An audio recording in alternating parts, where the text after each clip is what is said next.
Hello everyone, आप सभी को बहुत बहुत हार्दिक स्वागत करता हूं अपने यूट्यूब चैनल क्लास मॉनिटर में। जैसा कि हमें पता है कि बीपीएससी का एग्जाम होने वाला है, बहुत ही कम समय बचे हुए हैं। बीपीएससी प्री का एग्जाम होने वाली है। आज मैं लेकर आया हूं एडुटेरिया का जो बुक है उसका सेट प्रैक्टिस नंबर पहला 150 सवाल लेके आया हूं। प्रीवियस ईयर सवाल जितने भी बीपीएससी में पूछा गया वो सारे सवाल आपको प्रैक्टिस सेट के रूप में आपको मिलेगी। बहुत सारे कंटेंट और मटेरियल यहाँ से एक साथ झोली भर के मिलेगी। प्लीज अंत तक जरूर बने रहिएगा और नए हैं तो प्लीज सब्सक्राइब कर दीजिएगा। बीपीएससी सेक्शनल टेस्ट का पहला वीडियो जो कि लगभग 150 सवाल एमसीक्यू के रूप में आपके सामने प्रस्तुत कर रहा हूँ। प्लीज अंत तक जरूर बने रहिएगा। चलिए, आज जो मैं लेकर आया हूँ वह पूछा गया है 1 से 15 जनवरी के बीच आपका करंट अफेयर भी रहेगा। ठीक है, चलिए बिना देरी के शुरुआत करते हैं। तो पहला हम लोग का सेट शुरुआत कर रहे हैं। दिल थाम के बैठे रहिएगा। 150 सवाल है। चलिए, पहला सवाल है कि किस पुर्तगाली शासक ने स्वयं को 16वीं शताब्दी के प्रारंभ में अरब, फारस तथा भारत के साथ होने वाले व्यापार का मालिक घोषित कर दिया था? तो किसने कर दिया था? तो ऑप्शन है आपका बार्लो, लोमियोडियास, हेनरी चतुर्थ, मैनुअल प्रथम या वास्को डी गामा। तो याद रखना ऑप्शन नंबर सी यहाँ पर राइट आंसर हो जाएगा, मैनुअल प्रथम। ऑप्शन नंबर सी यहाँ पर राइट आंसर हो जाएगा। मैनुअल प्रथम ने जो है सबसे पहले क्या किया था? एक तो यह मैनुअल प्रथम पुर्तगाली शासक था और 16वीं शताब्दी में अरब, फारस और भारत के साथ होने वाले व्यापार का मालिक घोषित कर दिया था। तो ऑप्शन नंबर सी यहाँ पर राइट आंसर हो जाएगा। नेक्स्ट हम लोग आते हैं अगला सवाल है कि जब तक आप समुद्री प्रभुत्व रखते हैं आप भारत पर नियंत्रण रखेंगे, और यदि आप ऐसी शक्ति नहीं रखते हैं तो आपको समुद्री तट पर किला उपलब्ध नहीं होगा। उपरोक्त प्रसिद्ध कथन भारत में पुर्तगाली शक्ति के अभ्युदय के संदर्भ में यह किनका है? मतलब किसने कहा था कि जब तक आप समुद्री प्रभुत्व रखते हैं तब तक भारत पर नियंत्रण होगा, नहीं तो नहीं होगा? किसने कहा था? तो यह रखना है फ्रांसिस्को डी अल्मेडा, पुर्तगाली जो गवर्नर थे Francisco de Almeida. Option number B यहाँ पर राइट आंसर हो जाएगा, फ्रांसिस्को डी अल्मेडा।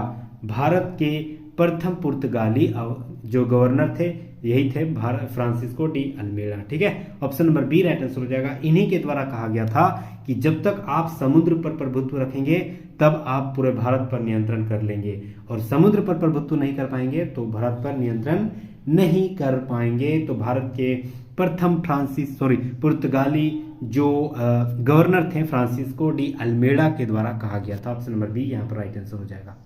नेक्स्ट हम लोग आते हैं तीसरा नंबर सवाल। बहुत ही शानदार सवाल है, सेट प्रैक्टिस के रूप में अंत तक जरूर बने रहिएगा। आप अगर बीपीएससी की तैयारी कर रहे हैं और किसी भी की तैयारी कर रहे हैं, यहाँ जीके, जीएस और स्टैटिक जीके से संबंधित है, यहाँ बहुत सारे कंटेंट यहाँ से मिलने वाले आपको। सूची 1 को सूची 2 से मिलाएंगे। सबसे पहले बताना है कि पुर्तगालियों ने गोवा पर कब अधिकार कर लिया था? तो यार रखना यह 1510 में कर लिया था। ऑप्शन नंबर ए का 3 राइट आंसर हो जाएगा, मतलब ए का 3 मिल जाएगा। दूसरा बता रहा है कि पुर्तगालियों ने अपना पहला किला कोचीन में कब स्थापित किया था? तो यह रखना 1503 में। ठीक है, पुर्तगालियों ने अपना पहला किला 1503 में कोचीन में स्थापित कर लिया था। तीसरा बता रहा कि फ्रांसिस्को डी अल्मेडा को पुर्तगाली क्षेत्रों के लिए भारत का प्रथम बनाया गया कब? तो यह रखना यह जो है 1505 से 1509 तक बनाया गया था। फ्रांसिस्को डी अल्मेडा को पुर्तगाली क्षेत्रों का भारत का प्रथम गवर्नर। चौथा बता रहा है कि पुर्तगालियों ने गोवा की अपनी राजधानी कब बना लिया था? तो याद रखना है गोवा पर अपनी राजधानी जो है वह 1530 में बना लिया था। अधिकार 15 से 10 में ही कर लिया था गोवा पर पुर्तगालियों ने, लेकिन 30 में अपना राजधानी बना दिया था, ये याद रखना। ठीक है, तो यहाँ पर क्या हो जाएगा? ऑप्शन नंबर यहाँ ऑप्शन 3 हो गया, उसके बाद हो गया आपका 1 2 4, 3 1 2 4। ऑप्शन नंबर देखते हैं अब कहाँ है, 3 1 2 4। तो ऑप्शन नंबर सी यहाँ पर राइट आंसर हो जाएगा, 3 1 2 4। Option number C right answer हो जाएगा। उम्मीद कर रहा हूँ बहुत सारे कंटेंट यहाँ से आप लोग को मिल रही है, तो प्लीज अंत तक जरूर बने रहिएगा। चलिए अगला सवाल, चौथा नंबर सवाल। एडुटेरिया को जो बुक है ना, बहुत ही कंटाप सवाल दिया है, बोलो एकदम प्रीवियस ईयर सवाल। यह आपकी 70वीं जो बीपीएससी होने वाली है वहां पर आपको जितने भी प्रीवियस ईयर सवाल है वो सारे सवाल आपके सामने प्रस्तुत कर रहा हूं। प्लीज अंत तक जरूर बने रहिएगा। पहला सवाल है कि निम्नलिखित में से कौन सा कथन सही है? पहला बता रहा है कि पुर्तगालियों ने 1530 ईस्वी में भारत पर अपना मुख्यालय कोचीन से गोवा स्थापित कर लिया था। ये एकदम बिल्कुल राइट है। 1530 में मतलब गोवा को क्या कर लिया था, राजधानी बना दिया था। हालांकि 1510 में ही अधिकार कर लिया था गोवा पर, लेकिन राजधानी जो है गोवा पर कर लिया था। कब बना दिया था, 1530 में। दूसरा पढ़ते हैं, 1530 में अल्फांसो डी अल्बुकर्क भारत में पुर्तगालियों का वायसराय बना। गलत है। फ्रांसिस्को डी अल्मेडा जो है, फ्रांसिस्को डी अल्बुकर्क जो है वह, सॉरी, अल्फांसो डी अल्बुकर्क यह जो है ना 1509 में बना था, 1530 में नहीं। तो मतलब ये गलत हो जाएगा। तीसरा पढ़ते हैं, अल्फांसो डी अल्बुकर्क को भारत में पुर्तगाली शक्तियों का वास्तविक संस्थापक माना जाता है। बिल्कुल राइट है, बहुत ही शानदार है। क्योंकि असली अगर ओरिजिनल देखा जाए तो यह जो वाटर ब्लू पॉलिसी जो मतलब शानदार तरीके से विस्तार किया था वो अल्बुकर्क के द्वारा किया गया था। और इसी के काल में मतलब गोवा पर अधिकार भी कर लिया था 1510 में। ठीक है, तो ऑप्शन नंबर 3 यहाँ राइट आंसर हो जाएगा। अगला देखते हैं, अल्फांसो डी अल्बुकर्क ने ब्लू वाटर पॉलिसी नीति को अपनाया था। तो अपनाया तो था, मतलब शुरुआत किसने किया था, तो ये शुरुआत जो है वह अल्बुकर्क, फ्रांसिस्को डी अल्बुकर्क के द्वारा नहीं, ये शुरुआत यह जो किया था मतलब अपनाया था। ये तीनों सही हो जाएगा। तो ऑप्शन नंबर A1, 3, 4 यहां पर राइट आंसर हो जाएगा। देखते हैं ऑप्शन क्या बता रहा है। ऑप्शन तो नहीं है, मतलब चौथा गलत हो जाएगा। ठीक है, तो शुरुआत तो किया था वह आपका पहला जो था फ्रांसिस्को डी अल्मेडा, उसी के द्वारा शुरुआत किया गया था। मतलब यहां पर मान रहा है कि ब्लू वाटर पॉलिसी जो अल्फांसो डी अल्बुकर्क ने नहीं अपनाया था, यही मान रहा है। ठीक है, तो ऑप्शन नंबर 1 और 3 यहाँ पर राइट आंसर हो जाएगा। सी राइट आंसर हो जाएगा। ठीक है, उम्मीद कर रहा हूं एकदम बहुत ही शानदार सवाल यहां से मिलेगी। अगला सवाल आते हैं हम लोग 5वां नंबर सवाल है कि डचों की व्यापारिक संस्था क्या कहलाती थी। वॉग, EIC, इस्तादो द इंडिया या कटेस, क्या कहा जाता था। डच था, उसके व्यापारिक संस्था को क्या कहा जाता था। तो ऑप्शन नंबर ए यहाँ पर राइट आंसर हो जाएगा VOC। ऑप्शन नंबर ए यहाँ पर राइट आंसर हो जाएगा VOC कहा जाता था संयुक्त डच कंपनी को। ठीक है, मार्च 1602 में इसकी स्थापना डच संसद के द्वारा कर दिया गया था। मार्च 1602 में, ठीक है, VOC की स्थापना डच संसद के द्वारा कर दिया गया था। ठीक है, चलिए नेक्स्ट हम लोग आते हैं अगला सवाल 6 नंबर। निम्नलिखित घटनाओं के कालक्रम सही क्रम को बताएं। सबसे पहले बता रहा है कि तीसरा आंग्ल डच सबसे पहले कौन हुआ था, या बेदरा का युद्ध या अंग्रेजों के मुगल व्यापारिक फरमान मैग्ना कार्टा, कौन वाला हुआ था। तो सबसे पहले हम लोग आते हैं, सबसे पहले आया था यहाँ पर तीसरा का आंग्ल जो डच युद्ध हुआ था, ये हुआ था, मतलब एक फर्स्ट में रहेगा। दूसरा बता रहा है अंग्रेजों के मुगल व्यापारिक फर्म मैग्ना कार्टा, ये दूसरा में हुआ था। बेदरा का युद्ध तीसरा में हुआ था। ठीक है, मतलब 1, 3, 2 हो जाएगा। 1, 3, 2 नहीं, मुगल तो बाद में आया था, बेदरा का युद्ध पहले हुआ था। Sorry, extremely sorry. सबसे पहले तीसरा, हाँ ठीक तो है। तो ऑप्शन नंबर डी यहाँ पर राइट आंसर हो जाएगा। फर्स्ट में हुआ था तीसरा आंग्ल डच युद्ध, दूसरा में हुआ था अंग्रेजों का मुगल जो फरमान था, और तीसरा में हुआ था आपका बेदरा का युद्ध। ठीक है, ऑप्शन नंबर डी यहाँ पर राइट आंसर हो जाएगा। ठीक है, चलिए नेक्स्ट हम लोग आते हैं। हल्का फुल्का कहीं समस्या होगी तो वो सारे हम जो एरर कर देंगे, वैसे कोई समस्या नहीं है होने वाली है, वो सारे हम जो है गलत आपको नहीं बताने वाले। ठीक है, चलिए नेक्स्ट हम लोग आते हैं कथन 1 और कथन R को जो है वह कथन A जो है और कारण R सही विचारधारा क्या बता रहा है। सबसे पहले आते हैं कथन A बता रहा है कि सर थॉमस रो ब्रिटिश सम्राट का दूत बनकर जहांगीर के दरबार में 1615 ईस्वी में स्थापित हुआ। ठीक है, क्या ये मतलब कथन ये बता रहा है। दूसरा बता रहा है इसका कारण क्या था, वह मुगल सम्राट जहांगीर के वाणिज्यिक संधि में सफल रहा था। क्या मतलब सही है, देखते हैं। तो सर थॉमस रो जो है ब्रिटिश सम्राट का दूत बनकर जहांगीर के दरबार में 1615 में आया था, कथन तो सही है। दूसरा बता रहा है कि वह मुगल सम्राट जहांगीर के साथ वाणिज्यिक नहीं हो जाएगा। ठीक है, वाणिज्यिक संधि करने में सफल नहीं रहा था, मतलब ये गलत हो जाएगा। तो कथन ए सही है, कारण गलत है। ठीक है, तो यहाँ ए सही है, कारण गलत है। ऑप्शन नंबर सी यहाँ पर राइट आंसर हो जाएगा। नेक्स्ट हम लोग आते हैं किस मुगल सम्राट ने 1717 ईस्वी में अंग्रेजी ईस्ट इंडिया कंपनी को शाही फरमान जारी करके विभिन्न व्यापारिक विशेषाधिकार प्राप्त कर लिए थे। किस मुगल सम्राट ने यह कर लिया था, तो यह रखना Farrukh Siyar. Option number B यहाँ पर राइट आंसर हो जाएगा। फर्रुखसियर ने ही 1717 में जो है अंग्रेजी ईस्ट इंडिया कंपनी को शाही फरमान जारी करके विभिन्न व्यापारी को विशेषाधिकार दे दिया था, क्योंकि मुगल सम्राट यहाँ पर कमजोर हो चुकी थी। 1707 में औरंगजेब की मृत्यु होने के बाद फर्रुखसियर, उसके बाद आए बहादुर, शाह बहादुर, ये सारे जो है कमजोर साबित ही हुए और फर्रुखसियर ने ही 1717 में अंग्रेजी ईस्ट इंडिया कंपनी EIC को शाही फरमान जारी करने का मतलब अधिकार दे दिया था। ठीक है, चलिए नेक्स्ट हम लोग आते हैं 9 नंबर सवाल। फ्रांसीसी ईस्ट इंडिया कंपनी की स्थापना कब हुई थी? बहुत ही कंटाप सवाल है, तो याद रखना है फ्रांसीसी ईस्ट इंडिया कंपनी की स्थापना सन 1664 में हुई थी। ऑप्शन नंबर डी यहाँ पर राइट आंसर हो जाएगा। सन 1664 में जो है वह फ्रांसीसी ईस्ट इंडिया कंपनी की स्थापना हुई थी। ठीक है, चलिए नेक्स्ट हम लोग आते हैं अगला सवाल। कथन ए और कथन आर, बीपीएससी में बहुत ज्यादा कथन और कारण यही जो कंसेप्चुअल सवाल पूछे जाते हैं, तो प्लीज अंत तक बने रहिएगा। बहुत सारे यहाँ से आपको कंटेंट मिलने वाली है। कथन बता रहा है कि सन 1760 ईस्वी में वांडीवास का लड़ाई में भारतीय इतिहास की निर्णायक लड़ाई में से एक था। कथन बता रहा है ये। दूसरा बता रहा है कि इसका कारण था कि वांडीवास की लड़ाई में भारत में फ्रांसीसी कंपनी के भविष्य का अंत कर दिया। मतलब कौन सा कथन सही है? तो यहाँ पर फर्स्ट ए कथन बता रहा है कि 1707 में तो वांडीवास का युद्ध हुआ था, ये तो सही है। भारतीय इतिहास का निर्णायक लड़ाई भी था, ये भी सही है। मतलब टोटल कथन ये सही है। इसका कारण बहुत ही बड़ा है कि फ्रांसीसी कंपनी के भविष्य का अंत कर दिया।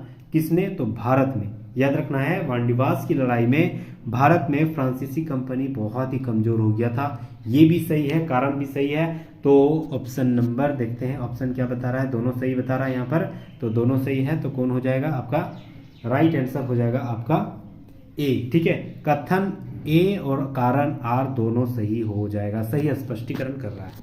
नेक्स्ट हम लोग आते हैं डेनिश ईस्ट इंडिया कंपनी की भारत में मुख्य व्यापारिक केंद्र की स्थान पर थे। मतलब डेनिश जो है, डच जो है, ईस्ट इंडिया कंपनी का मुख्य व्यापारिक केंद्र कहाँ था भारत में? बहुत ही शानदार सवाल है।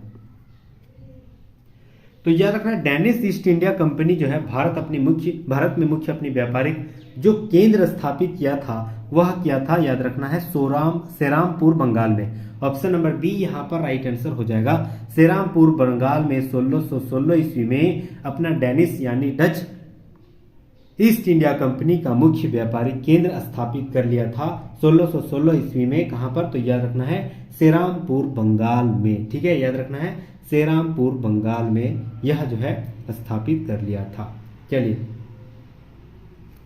नेक्स्ट हम लोग आते हैं अगला सवाल 12 नंबर कि फ्रांसीसी ईस्ट इंडिया कंपनी ने अपने पहली व्यापारिक कोठी भारत में कहां स्थापित किया था? बहुत ही कंटाप सवाल है। फ्रांसीसी ईस्ट इंडिया कंपनी ने अपनी पहली व्यापारिक कोठी भारत में कहां स्थापित किया था? तो याद रखना है ऑप्शन नंबर ए यहां पर राइट आंसर हो जाएगा, गुजरात, सूरत में। सूरत के यानी गुजरात के सूरत में पहला फ्रांसीसी ईस्ट इंडिया कंपनी ने जो है पहला अपना फ्रांसीसी व्यापारिक कोठी जो है 1764 में, सब डेट याद रखना है, 1764 में सूरत में स्थापित किया था। फ्रांस के लोग जो है बहुत ही अच्छे अच्छे सूरत के लोग रहते हैं, इसीलिए ये सब याद रख सकते हैं, मतलब कनेक्ट मिल के जोड़ सकते हैं। ठीक है, तो याद रखना सूरत में 1764 में सबसे पहले व्यापारिक कोठी की स्थापना किया था। याद रखना है सबसे पहले व्यापारिक कोठी 1764 में, 1764 नहीं 1768 हो जाएगा यहाँ पर। 1764 में तो फ्रांसीसी ईस्ट इंडिया कंपनी की स्थापना हुई थी भारत में, तो 1768 में किया था सूरत में स्थापना। नेक्स्ट हम लोग आते हैं अगला सवाल 13 नंबर। निम्नलिखित में से घटनाक्रमों को कालानुक्रम के आधार पर व्यवस्थित कीजिए। तो सबसे पहले बता रहा है कि वास्को डिगामा दूसरी बार भारत आया, अंग्रेज व्यापारी मिल्टन हॉल की भारत यात्रा हुई, अंग्रेजी ईस्ट इंडिया कंपनी की स्थापना हुई, ये तो बाद में हुआ, फ्रांसीसी ईस्ट इंडिया कंपनी की स्थापना हुई, ये सब भी डेनिश ईस्ट इंडिया। अच्छा, सबसे पहले वास्को डिगामा मतलब दूसरी बार भारत आए थे, लगभग कब आए थे? तो याद रखना है 1505 में आई थिंक। ठीक है, तो यहाँ पर सबसे पहले ये हो जाएगा, मतलब एक हो जाएगा 1 नंबर। दूसरा बता रहा है अंग्रेजी व्यापारी मिल्टन हॉल की भारत यात्रा, ये भी हो जाएगा दूसरा नंबर में। तीसरा है आपका, इसके बाद सिनेरियो आएगा अंग्रेजी ईस्ट इंडिया कंपनी की स्थापना मिल्टन आने के बाद ही स्थापना हुई थी, तो तीसरा ये हो जाएगा। उसके बाद हो जाएगा आपका फ्रांसीसी ईस्ट इंडिया कंपनी से पहले डेनिश ईस्ट इंडिया कंपनी की स्थापना हुई थी, तो ये आपका चौथा हो जाएगा। उसके बाद 5वां हो जाएगा। ठीक है, मतलब 1, 3, 4 हो जाएगा, 1 3 5 4। तो राइट आंसर हो जाएगा 1 3 5 4, 1 3 5 4। Option number B right answer नहीं, 1 2 3 5 4, 1 2 3 5 4। Option number C right answer हो जाएगा। ठीक है, चलिए नेक्स्ट हम लोग आते हैं 14th नंबर सवाल। सन 1498 ईस्वी में वास्को डिगामा को भारतीय तट पर पहुंचने में भारतीय मूल के एक व्यक्ति का मार्गदर्शन प्राप्त हुआ था। उस मार्गदर्शक का क्या नाम था? बहुत बड़ा सवाल है। मतलब 1498 में भारत की खोज, मतलब भारत कोई खोया हुआ नहीं था, मतलब भारत में पहली बार कोई विदेशी यात्री आया था जो कि यूरोप से आया था। तो तब से ही भारत तो भारत नाम पड़ गया, मतलब भारत तो पहले ही से नाम पड़ा था, तो मतलब व्यापारिक एक और रास्ता खुल गया। तो वास्को डिगामा जब आया था तो उसको कोई स्वागत करने के लिए भारतीय होना चाहिए ना, तो उसका स्वागत किसने किया था ये सवाल कर रहा है। तो यह ना उसका स्वागत करने के लिए एक नाम था, केरल के एक मुसलमान व्यापारी था, उसका नाम था अब्दुल मजीद। ऑप्शन नंबर ए यहाँ पर राइट आंसर हो जाएगा। अब्दुल मजीद जो है कालीकट यानी केरल, कालीकट यानी केरल, कालीकट के तट पर जो है वह अब्दुल मजीद के द्वारा स्वागत किया गया था वास्को डिगामा को। ये सब याद रखना है, बहुत ही शानदार सवाल है। ठीक है, और यहीं से एशिया और यूरोप की व्यापारिक जो रास्ता था वो खुल गया। ठीक है, अगला सवाल आता है 15th नंबर। फारस के आक्रमणकारी शासक नादिर शाह ने फरवरी 1739 में मुगल सेना को पराजित कर दिया था। नादिर शाह ने किस युद्ध में मुगल सेना को पराजित किया था? बहुत ही शानदार सवाल है। तो पानीपत का युद्ध तो 1739 में नहीं हुआ था, ये तो फिक्स है। चंदेरी का युद्ध भी नहीं हुआ था, ये तो बाबर के समय हुआ था। ठीक है, 1529 में। ठीक है, उसके बाद सरहिंद का युद्ध भी नहीं हुआ था, तो ऑप्शन नंबर ए राइट आंसर हो जाएगा करनाल। करनाल का युद्ध में ही जो 1739 में मुगल सेना को हरा दिया था। किसने? तो यह रखना है नादिर शाह ने। ठीक है, नादिर शाह ने। ऑप्शन नंबर ए राइट आंसर होगा करनाल के युद्ध में। ऑप्शन नंबर ए राइट आंसर। नेक्स्ट हम लोग आते हैं 16 नंबर सवाल।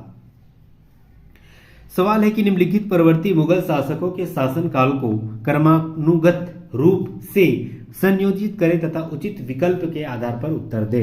सबसे पहले बता रहा है कि आलमगीर द्वितीय, उसके बाद बता रहा है रफीउद्दौला।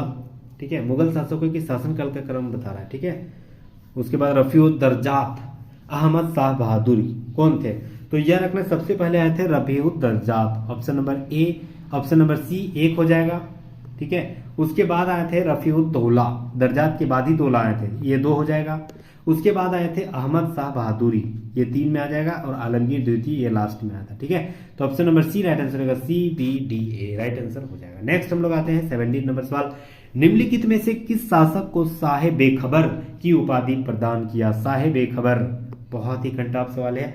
तो यह रखना है शाहे बेखबर जो है वह बेखबर बहादुर शाह प्रथम को कहा गया था। ऑप्शन नंबर बी यहाँ पर राइट आंसर हो जाएगा। बहादुर शाह प्रथम को जो है बेखबर की उपाधि दे दी गई थी। ठीक है, याद रखना है 1707 में औरंगजेब की मृत्यु होने के बाद जो है उसके 4 पुत्र थे। ठीक है, उसने उत्तराधिकारी के बीच में बहुत ज्यादा लंबे समय तक जो संघर्ष चला, इस संघर्ष में लगभग 63 साल के जो मोहम्मद मुअज्जम अंतिम रूप से सफल रहा, और बहादुर शाह प्रथम को वह मुगल प्रशासन का बागडोर संभाला। ठीक है, इतिहासकार ने इसे बेखबर मतलब शाहे बेखबर की प्रदान दी, किसको? बहादुर शाह प्रथम को। चलिए नेक्स्ट हम लोग आते हैं 18 नंबर सवाल। 18 नंबर सवाल आते हैं। सवाल है कि औपचारिक रूप से मुगल साम्राज्य का अंत कब हुआ था? बहुत ही शानदार सवाल है। औपचारिक रूप से मुगल जो है साम्राज्य का अंतिम जो है कब हुआ था? तो यह रखना है एक बहुत ही बड़ी युद्ध हुआ था, मतलब 1757 की क्रांति। ठीक है, भारतीय इतिहास का बहुत लंबा और बहुत ही शानदार मतलब युद्ध हुआ था जो कि अंग्रेजों के विरुद्ध था, और इसमें मुगल की सेना भी मतलब अंग्रेजों के विरुद्ध काम कर रही थी, लेकिन जो है बहुत ही बुरी तरह से हार हुई मुगल सेना की।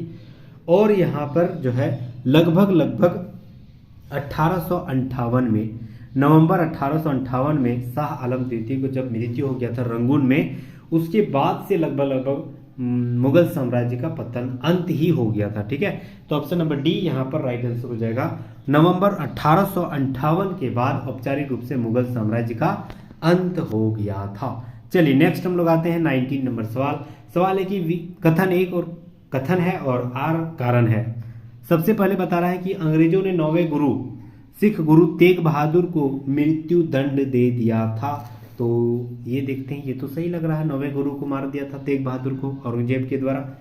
कारण इसका है कि गुरु तेग बहादुर ने कश्मीरी पंडितों के अधिकारों का समर्थन किया था और इस्लाम धर्म को अपनाने से इनकार कर दिया था, इसीलिए मतलब औरंगजेब के द्वारा मार दिया गया था। तो ये भी सही है, ठीक है। कथन ए, कथन आर का बिल्कुल राइट कारण बता रहा है, तो ऑप्शन यहाँ पर ए राइट आंसर हो जाएगा। उम्मीद कर रहा हूँ कि आपको यहाँ से 3 गो क्वेश्चन का सवाल मिला। सबसे पहले कि औरंगजेब ने किसने मारा था, तो याद रखना है 9वें गुरु तेग बहादुर को, और उसका सबसे बड़ा कारण क्या था कि उसने इस्लाम धर्म कबूल नहीं किया और जो है कश्मीरी पंडित को समर्थन किया था, इसीलिए। नेक्स्ट हम लोग आते हैं 20 नंबर सवाल है कि पानीपत की तीसरी लड़ाई के संदर्भ में कौन सा कथन सही है। सबसे पहले बता रहा है कि यह लड़ाई मराठों और अफगानों, बिल्कुल सही है, मराठों और अफगानों के बीच में 14 फरवरी 1761 के हुआ था, ये बिल्कुल सही है। अगला बता रहा है कि इस लड़ाई में मराठों की ओर से विश्वास राव, सही है, यहाँ तक सही है, सदाशिव राव भाऊ सहित 28,000 मराठा मारे गए थे, ये भी सही है। तीसरा है कि पानीपत की तीसरी लड़ाई ने यह निर्णय कर दिया कि भारत में कौन शासन करेगा। ये शासन करेगा तो ये मतलब उतना शासन के ऊपर इतना मतलब उचित नहीं था, ठीक है। तो ऑप्शन नंबर ए यहाँ पर राइट आंसर होगा, 2 भी सही हो जाएगा, ठीक है। देखते हैं कौन हो जाएगा, तो 1 और 2, ऑप्शन नंबर ए यहाँ पर राइट आंसर हो जाएगा। नेक्स्ट हम लोग आते हैं अगला सवाल, 21 नंबर सवाल। 18वीं शताब्दी के मध्य में रोहिलखंड राज्य की स्थापना किसने किया था। बहुत ही गंदा सवाल है, तो यह रखना 18वीं शताब्दी के मध्य रोहिलखंड की स्थापना जो है अली मोहम्मद खान के द्वारा किया गया था। याद रखना है अली मोहम्मद खान के द्वारा 18वीं शताब्दी लगभग 1740-39 में मोहम्मद अली खान ने रोहिलखंड की स्थापना किया था। Option number C right answer हो जाएगा। नेक्स्ट हम लोग आते हैं 22 नंबर सवाल। उत्तर मुगल काल में निम्नलिखित में से कौन सा राज्य उत्तराधिकारी राज्य की श्रेणी में नहीं आता है। बहुत ही शानदार सवाल। उत्तर मुगल काल में निम्नलिखित में से कौन सा राज्य जो है उत्तराधिकारी राज्य की श्रेणी में नहीं आता है। हैदराबाद, मैसूर, बंगाल या अवध, कौन सा राज्य नहीं आता था। तो यह रखना है उत्तर मुगल काल में जो है मैसूर नहीं आता था। मैसूर लगभग दक्षिण साइड थे, तो मतलब कर्नाटक क्षेत्र में, तो मैसूर जो है उत्तरी मुगल काल के संदर्भ में नहीं आता था। तो ऑप्शन नंबर बी यहाँ पर राइट आंसर हो जाएगा, ठीक है। चलिए अगला सवाल आते हैं 23 नंबर सवाल। सूची 1 को सूची 2 से मिलाना है। चलिए आते हैं, सबसे पहले बंगाल, उसके बाद उसके बता रहे हैं कि उसके जो है कौन से यहाँ के ये थे, मतलब वहाँ के संस्थापक। तो सबसे पहले बंगाल की स्थापना तो किसने किया था, मुर्शिद कुली खान ने किया था, तो 1 का 3 हो जाएगा। दूसरा बता रहा है अवध का किसने किया था, तो यार अवध का हैदर अली ने किया था, ये भी सही हो जाएगा। नहीं, हैदर अली किस, मैसूर का हैदर अली हो जाएगा, सॉरी, अवध का शहादत खान हो जाएगा, बुरहानुल मुल्क, सही है, बुरहानुल मुल्क। मैसूर का तो एकदम फिक्स है, हैदर अली हो जाएगा, और हैदराबाद का हो जाएगा निजामुल मुल्क, ये सही है, ठीक है। चलिए तो फर्स्ट में हम लोग ये बंगाल का हो गया मुर्शिद कुली खान, मतलब 3 हो गया।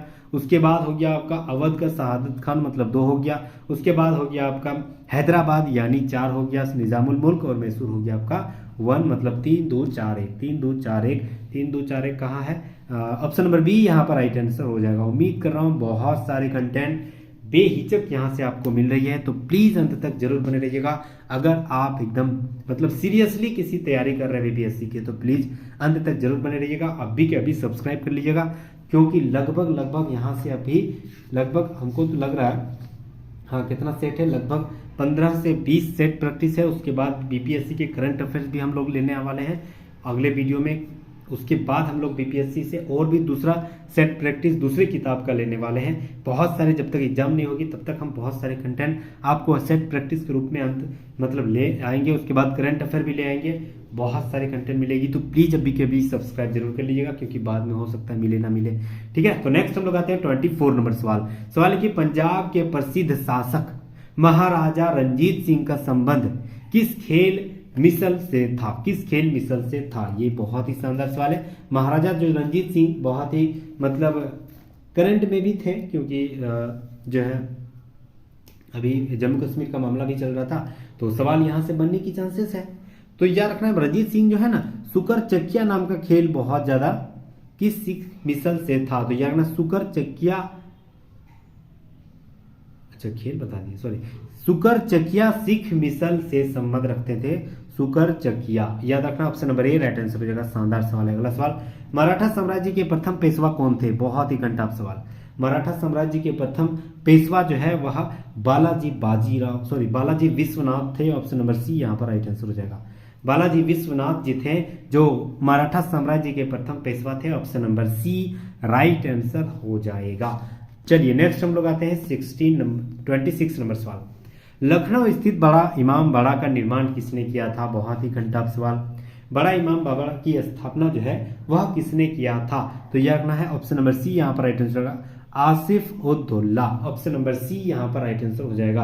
आसिफ उद्दौला जो है वह 1784 में लखनऊ में बड़ा इमाम की स्थापना किया था। किसने? आसिफ उद्दौला में ऑप्शन नंबर सी यहाँ पर राइट आंसर हो जाएगा।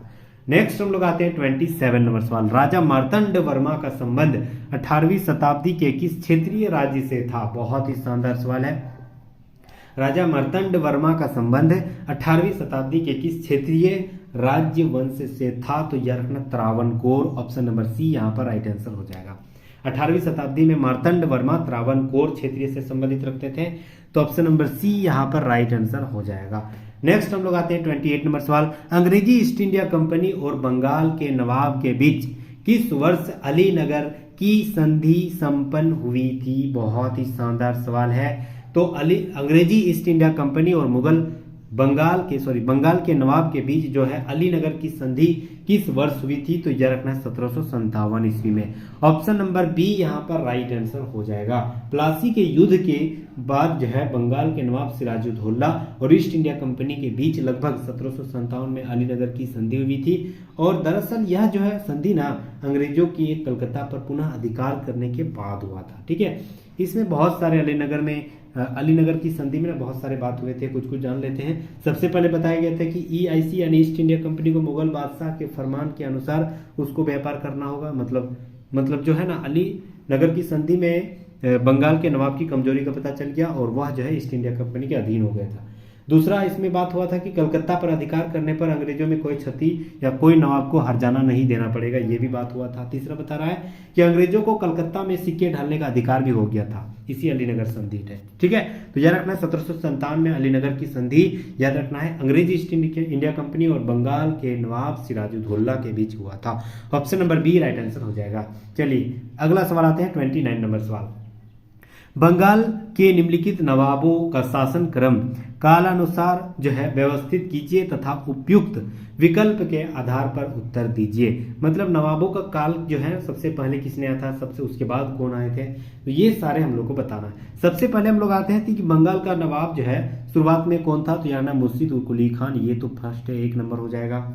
दूसरा है शाह शुजा आए थे दूसरा नंबर में, मुर्शिद कुली खान के बाद ही आए थे।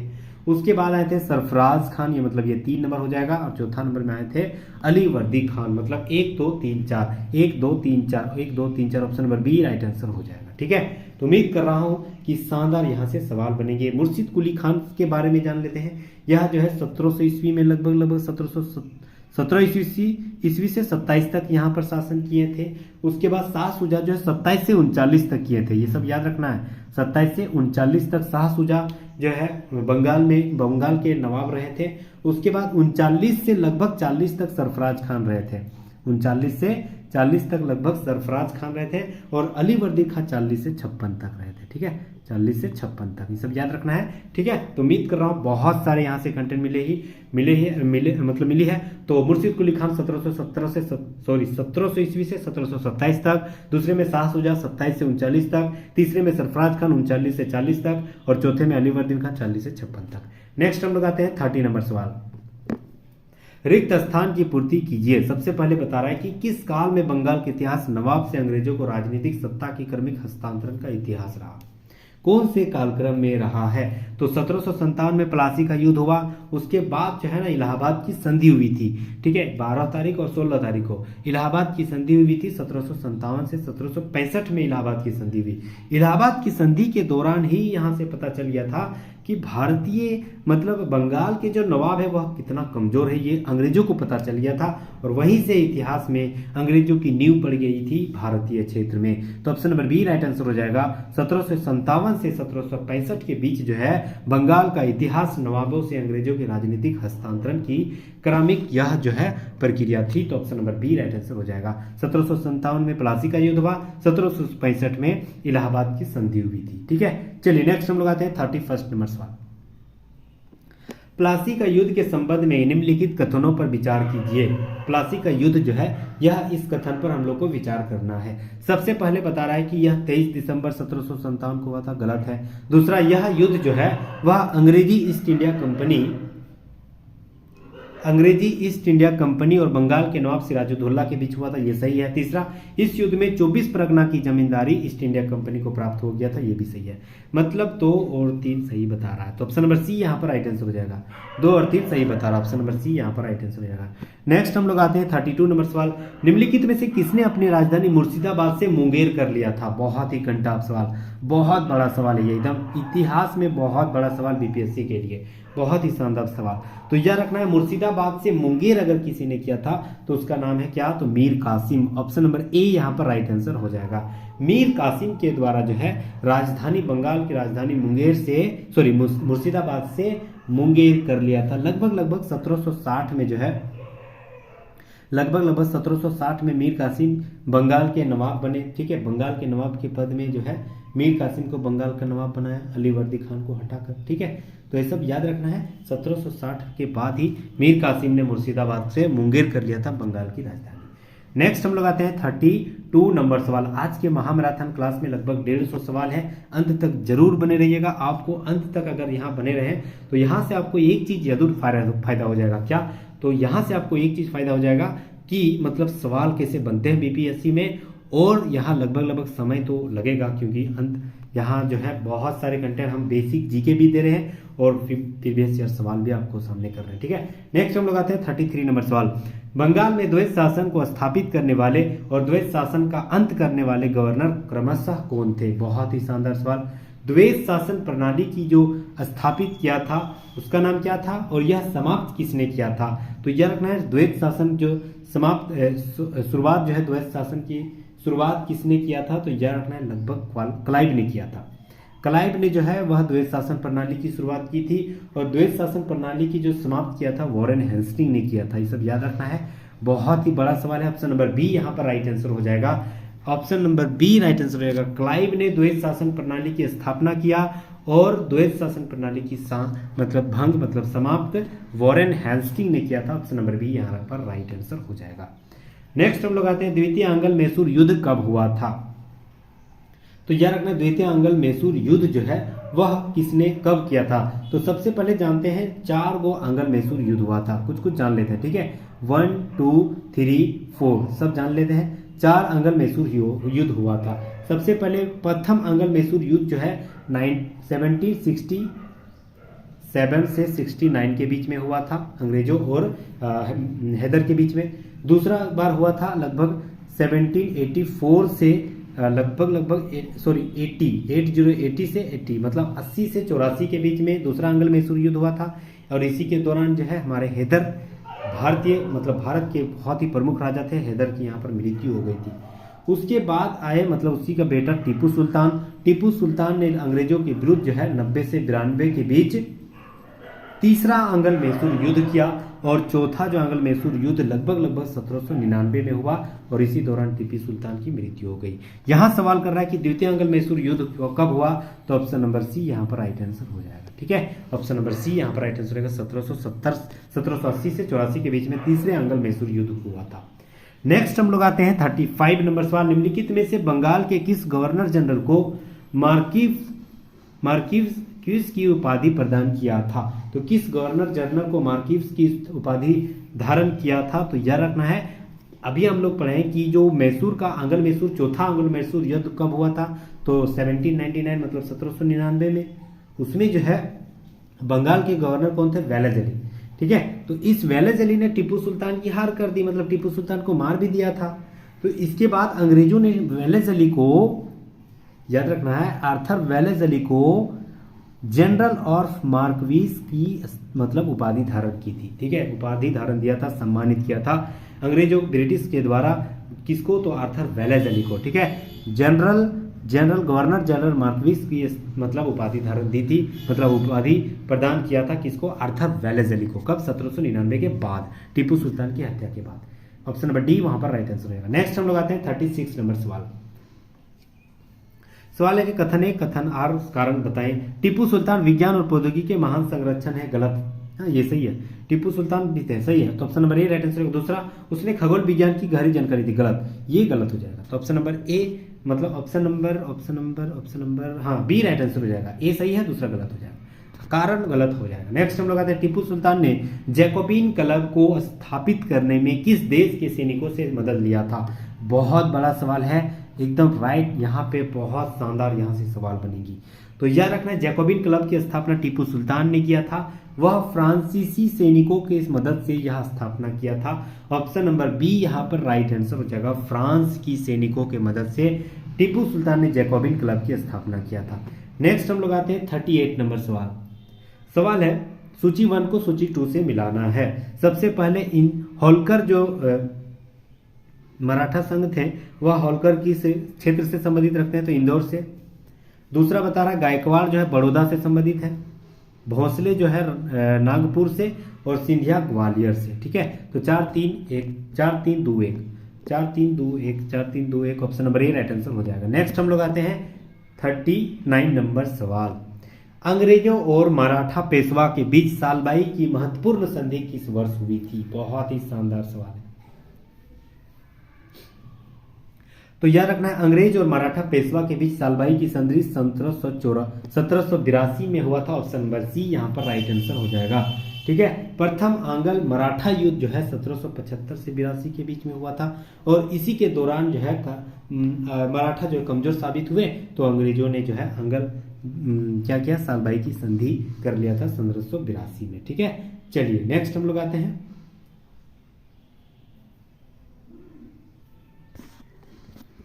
40 नंबर सवाल। मराठा परिसंघ को अंतिम और औपचारिक रूप से कब भंग कर दिया था? तो मराठा परिसंघ को औपचारिक रूप से कब भंग कर दिया था? तो याद रखना है, औपचारिक रूप से 1818 में भंग कर दिया था। मराठा परिसंघ यहाँ पर समाप्त हो गई थी लगभग। ठीक है, लगभग थर्ड आंग्ल मराठा युद्ध जो हुआ था 1818 में समाप्त हुई, और इस दौरान जो है मराठा बहुत ज्यादा कमजोर हो गया था। परिणाम स्वरूप जून 1818 में पेशवा ने पूरी तरह से अंग्रेजों के विरुद्ध अंग्रेजों को आत्मसमर्पण कर दिया और मराठा को भंग कर दिया गया था। पेशवा को कानपुर के निकट बिठूर की एक छोटी सी जागीर और पेंशन भोगी के रूप में उसे मतलब स्वीकार कर लिया गया था। तो 1818 में अंतिम रूप से जो मराठा अंत हो गया था 1818 में। ऑप्शन नंबर सी यहाँ पर राइट आंसर। नेक्स्ट हम लोग आते हैं 41 नंबर सवाल है कि 1843 ईस्वी में अंग्रेजों द्वारा सिंध विजय के समय भारत का गवर्नर जनरल कौन था? बहुत ही बड़ा सवाल है। अंग्रेजों द्वारा सिंध विजय के भारत के गवर्नर जनरल 1843 में कौन थे? तो यह रखना है कौन थे? तो यह रखना लॉर्ड एलनबर्ग थे। ऑप्शन नंबर बी यहाँ पर राइट आंसर हो जाएगा। ठीक है, लॉर्ड एलनबर्ग जो है कब? 1843 में। इस टाइम क्या हुए थे? प्रथम आंग्ल अफगान युद्ध हुआ था। याद रखना है, प्रथम आंग्ल अफगान युद्ध हुआ था। किस टाइम? 1839 से 42-43 के दौरान हुई थी। इस टाइम जो है अंग्रेजों का गवर्नर थे वह भारत में लॉर्ड एलनबर्ग थे। ऑप्शन नंबर बी यहाँ पर राइट आंसर हो जाएगा। नेक्स्ट हम लोग आते हैं 42 नंबर सवाल। रिंग फेंस यानी घेरे की नीति के प्रणेता कौन है? घेरे की नीति किसने अपनाया था? ठीक है, तो याद रखना घेरे की नीति जो है लॉर्ड वॉरेन हेस्टिंग ने अपनाया था। ऑप्शन नंबर ए राइट आंसर हो जाएगा। लॉर्ड वॉरेन हेस्टिंग ने जो है वह रिंग फेंस यानी घेरे की नीति अपनाया था। ऑप्शन नंबर ए राइट आंसर हो जाएगा। 1773 में पहला रेगुलेटिंग एक्ट भारत आया था। उसी के दौरान पहला गवर्नर जो है बंगाल का पहला गवर्नर जनरल किसे बना दिया गया था? लॉर्ड वॉरेन हेस्टिंग को। ठीक है, और 1774 में ही इसी के दौरान रेगुलेटिंग एक्ट के दौरान ही 1774 में भारत ने पहला सुप्रीम कोर्ट की स्थापना कोलकाता में भी किया गया था। सब याद रखना है। और सर एलिजा इम्पी पहला मुख्य जज भी थे। ठीक है। तो लॉर्ड वॉरेन हेस्टिंग ने पहला रिंग फेंस की नीति पर अपनाया था, तो ऑप्शन नंबर ए वहां पर राइट आंसर हो जाएगा। नेक्स्ट हम लोग आते हैं 43 नंबर सवाल। भारतीय राज्यों पर अंग्रेजी प्रभुत्व स्थापित करने के लिए किसने प्रशासन में सहायक संधि स्थापित करने का सूत्रपात दिया था? तो यार ने lord Wellesley. Option number C right answer हो जाएगा। सहायक संधि की स्थापना लॉर्ड वेलेस्ली के द्वारा किया गया था, इसीलिए सहायक संधि प्रणाली के सूत्रपात लॉर्ड वेलेस्ली लगभग 1798 में लॉर्ड वेलेस्ली की स्थापना किया था सहायक संधि। Option number C right answer हो जाएगा। नेक्स्ट हम लोग आते हैं 44 नंबर सवाल। निम्नलिखित पर विचार करिए जिन्हें लॉर्ड वेलेस्ली के साथ सहायक संधि की थी और उसने उसके द्वारा संधियों के सही कालानुक्रम को कूटनीति के रूप में बताना है। वेलेस्ली के साथ मतलब कौन थे? तो सबसे पहले तो हैदराबाद वेलेस्ली की सहायक संधि हैदराबाद में मतलब विस्तार किया, उसके बाद मैसूर में किया, उसके बाद अवध में, उसके बाद ग्वालियर में। ठीक है, तो हैदराबाद, मैसूर, अवध, गोरख 1 2 3 4 1 2 3 4 ऑप्शन नंबर ए राइट आंसर हो जाएगा। नेक्स्ट हम लोग आते हैं 45 नंबर सवाल। आंग्ल नेपाल युद्ध का अंत किस संधि के द्वारा हुआ था? बहुत ही बड़ा सवाल है, तो यह रखना है आंग्ल नेपाल जो है, आंग्ल नेपाल युद्ध जो है वह किस संधि के दौरान हुआ था? तो यह रखना है लगभग 1816 में सुगोली का संधि हुआ था। कब हुआ था? 1816 में। आंग्ल नेपाल युद्ध जो है इसी के दौरान आंग्ल नेपाल युद्ध समाप्त हो गई थी। 1816 में सुगोली का संधि हुआ था, तो ऑप्शन नंबर सी वहां पर राइट आंसर हो जाएगा। नेक्स्ट हम लोग आते हैं 46 नंबर सवाल। सवाल है कि सूची 1 को सूची 2 से मिलाना है। रियासत दे दिया, उसका वर्ष दे दिया। सबसे पहले बता रहा है कि सतारा को कब हड़पा गया था? तो याद ना है 1848 में, जैतपुर को 1839 में, 1853 को झांसी में और नागपुर को 1854 में। मतलब 1 2 3 4 ऑप्शन नंबर ए राइट आंसर हो जाएगा। 1 2 3। नेक्स्ट हम लोग आते हैं 47 नंबर सवाल। 150 सवाल है, ठीक है। 47 नंबर सवाल। अंग्रेजी हुकूमत के खिलाफ होने वाले नागरिक विद्रोहों के संदर्भ में कौन सा कथन, मतलब कथनों पर विचार करना है नागरिक विद्रोह के रूप में। ठीक है, सबसे पहले बता रहा है कि नागरिक जो है विद्रोह के नेता प्रगतिशील विचारों के थे। सही है, प्रगति चाहता था, वो थोड़ी चाहता था कि किसी के अधीन हमको रहना है। अगला, नागरिक विद्रोह स्थानीय कारणों और समस्याओं का परिणाम था। तो नागरिक विद्रोह के संदर्भ में स्थानीय कारण और समस्या का परिणाम जो है वह ये तो था ऑप्शन नंबर, अच्छा यहां बोल रहा है कि कौन शामिल नहीं था, सॉरी यहां पढ़े नहीं, कौन शामिल नहीं था। तो ये ऑप्शन 2 तो सही है, फिक्स है। स्थानीय कारण के कारण, स्थानीय समस्याओं के कारण ही नागरिक विद्रोह हो रहा था। तीसरा बता रहा है कि सभी नागरिक विद्रोह स्थान एवं काल के संदर्भ में अलग अलग हुए हैं, अलग अलग प्रकृति के हुए हैं और प्रकृति लगभग समान थी। सही है, ये भी सही है। ठीक है, मतलब 2 और 3 सही है, तो आपका एक तो गलत हो जाएगा क्योंकि नेता प्रगतिशील विचारों के थे। मतलब प्रगति नहीं चाहता था, वो चाहता था कि कर ना दे, हम अपने हिसाब से जिए, हम अपना जमीन का मालिक खुद रहे, ये चाहता था। मतलब एक गलत हो जाएगा। तो यहाँ पूछ रहा है कि कौन सा कथन गलत है, तो यहाँ पर ए ऑप्शन नंबर ए राइट आंसर हो जाएगा। नेक्स्ट हम लोग आते हैं 48 नंबर सवाल। सवाल है कि बंकिम चंद्र चट्टोपाध्याय द्वारा रचित प्रसिद्ध बंगाल उपन्यास आनंद मठ ने किस नागरिक विद्रोह के बारे में सूचना प्राप्त किया था? बहुत ही शानदार सवाल है, तो याद रखना है यह जो है नागरिक विद्रोह के रूप में सन्यासी विद्रोह के संदर्भ में ही आनंद मठ से बंगाल उपन्यास की प्रार्थना मतलब प्रसिद्ध रचना की थी। तो ऑप्शन नंबर सी यहाँ पर राइट आंसर होगा, सन्यासी विद्रोह। नेक्स्ट हम लोग आते हैं 49 नंबर सवाल। निम्नलिखित में से किस क्षेत्र में पाइका विद्रोह 1817 में हुआ था? बंगाल में, उड़ीसा में, केरल में या असम में? पाइका विद्रोह कहाँ हुई थी? तो लगभग 1803 से 17 के दौरान लगभग पाइका विद्रोह ईस्ट इंडिया कंपनी के विरुद्ध उड़ीसा क्षेत्र में हुआ था। ऑप्शन नंबर बी यहाँ पर राइट आंसर हो जाएगा। उड़ीसा क्षेत्र में 1803 से 17 के दौरान पाइका विद्रोह हुआ था। Option number B right answer होगा, उड़ीसा में। नेक्स्ट हम लोग आते हैं 50 नंबर सवाल। सूरत के नमक विद्रोह की घटना कब घटित हुई थी? बहुत ही घंटा सवाल।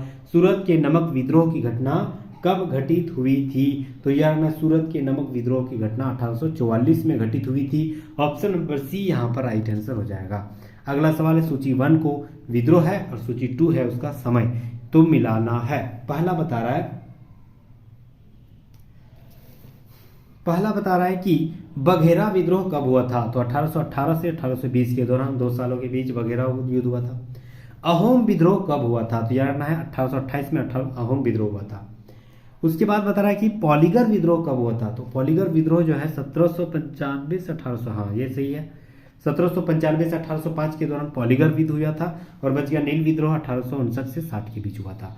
मतलब राइट आंसर हो जाएगा आपका 3-2-1-4, 3-2-1-4 कहाँ है, 3-2-1-4, 3-2-1-4 ऑप्शन नंबर ए यहाँ पर राइट आंसर हो जाएगा। ठीक है, चलिए नेक्स्ट हम लोग आ रहे हैं वहाबी आंदोलन 1830-61 के बीच इसका मुख्य केंद्र कहाँ था। तो यह रखना, वहाबी आंदोलन का मुख्य केंद्र तो पटना था, option number B right answer हो जाएगा। वहाबी आंदोलन कब हुआ था, 1830 से 61 के बीच में जो है वहाबी आंदोलन लगभग मतलब किया गया था। अच्छा, इसके संस्थापक कौन थे, मतलब वहाबी आंदोलन के नेतृत्वकर्ता कौन थे। तो यह सैयद अहमद बरेलवी, सैयद अहमद बरेलवी जी के द्वारा ही वहाबी आंदोलन किया गया था, जिसका मुख्य हेडक्वार्टर कहाँ था, पटना। नेक्स्ट हम लोग आते हैं 53 नंबर सवाल है कि कथन, कौन सा कथन सही है, ये सही बताना है। दीवान वेलुथम्पी का विद्रोह 1809 से 1808 के 9 के बीच में अंग्रेजी ईस्ट इंडिया कंपनी के विरुद्ध होने वाला महत्वपूर्ण नागरिक विद्रोह था। क्या ये सही है, तो बिल्कुल ये सही है। दूसरा बता रहा है यह विद्रोह बड़ौदा रियासत के अंग्रेजी ईस्ट इंडिया कंपनी का हस्तक्षेप था। नहीं, ये तो केरल से संबंधित है, बड़ौदा में नहीं हुआ था। तो ऑप्शन नंबर ए यहाँ पर खाली सही हो जाएगा, ऑप्शन नंबर ए राइट आंसर हो जाएगा। नेक्स्ट हम लोग आते हैं अगला 54 नंबर सवाल। ठीक है, अगला सवाल, रिक्त स्थान की पूर्ति विकल्प में दिए गए उचित शब्द के आधार पर याद करना है। सबसे पहले बता रहा है कि 1844-45 में कौन से विद्रोह कोल्हापुर, समानगढ़ आदि क्षेत्रों में परंपरागत दुर्ग सैनिकों के बेरोजगार हो जाने का परिणाम था। मतलब कौन से विद्रोह जो 1844-45 में हुआ था, सावंतवाड़ी विद्रोह का, कुरुप विद्रोह या गडकरी विद्रोह या बघेरा विद्रोह, कौन सा हुआ था। तो याद रखना गडकरी विद्रोह, option number C right answer हो जाएगा। गडकरी विद्रोह जो है 1844-45 में कोल्हापुर, महाराष्ट्र, समानगढ़ आदि क्षेत्रों में दुर्ग सैनिकों के बेरोजगार हो जाने के कारण हुई थी। गडकरी विद्रोह 1844-45 में। ठीक है, चलिए नेक्स्ट हम लोग आते हैं 55 नंबर सवाल। किस आदिवासी विद्रोह को उलगुलान यानी महाल कोलाहल के नाम से जाना जाता है। तो याद रखना है यह जो हुआ था मुंडा विद्रोह, option number B right answer हो जाएगा। मुंडा विद्रोह जो है वह लगभग, मुंडा विद्रोह रांची के क्षेत्र में, मुंडारी पुरु पहाड़ी क्षेत्र में जो है वह मुंडा विद्रोह, आदिवासी के जो छोटा नागपुर क्षेत्र में बिरसा मुंडा के नेतृत्व में लगभग 1890 से 1900 के दौरान जो हुआ था, यह जो मुंडा विद्रोह हुआ था कहाँ क्षेत्र में, तो यह छोटा नागपुर क्षेत्र रांची के आसपास जो है क्षेत्रों में, वह जो है वह इसी ईस्ट इंडिया कंपनी के विरुद्ध हुआ था। इसी को आदिवासी विद्रोह उलगुलान महान हलचल कहा जाता है। तो option number B right answer होगा मुंडा विद्रोह। नेक्स्ट हम लोग आते हैं 56 नंबर सवाल। कूका आंदोलन के संगठनकर्ता कौन थे। बहुत ही शानदार सवाल। कूका आंदोलन के संगठनकर्ता कौन थे। तो याद रखना कूका आंदोलन के समर्थनकर्ता जो है गुरु राम सिंह थे, ऑप्शन नंबर ए राइट आंसर हो जाएगा। कूका आंदोलन कब से कब तक हुआ था। तो याद रखना 1840 से 72 के दौरान कूका आंदोलन हुआ था गुरु राम सिंह के नेतृत्व में। तो ऑप्शन नंबर ए यहाँ पर राइट आंसर हो जाएगा। किस क्षेत्र में हुआ था, तो पंजाब क्षेत्र में। ठीक है, चलिए नेक्स्ट हम लोग आते हैं सूची 1 जो है आदिवासी विद्रोह है और सूची 2 जो है उसका वर्ष है, किस काल में वह घटा था। सूची 1 को सूची 2 से मिलाना। चलिए सबसे पहले बता रहा है कि कोल विद्रोह कब से कब तक हुआ था। तो 1832-33 में कोल विद्रोह हुआ था, मतलब 1 का 3 हो जाएगा। दूसरा बता तमाड़ विद्रोह कब हुआ था। तो याद रखना है 1798 में तमाड़ विद्रोह हुआ था।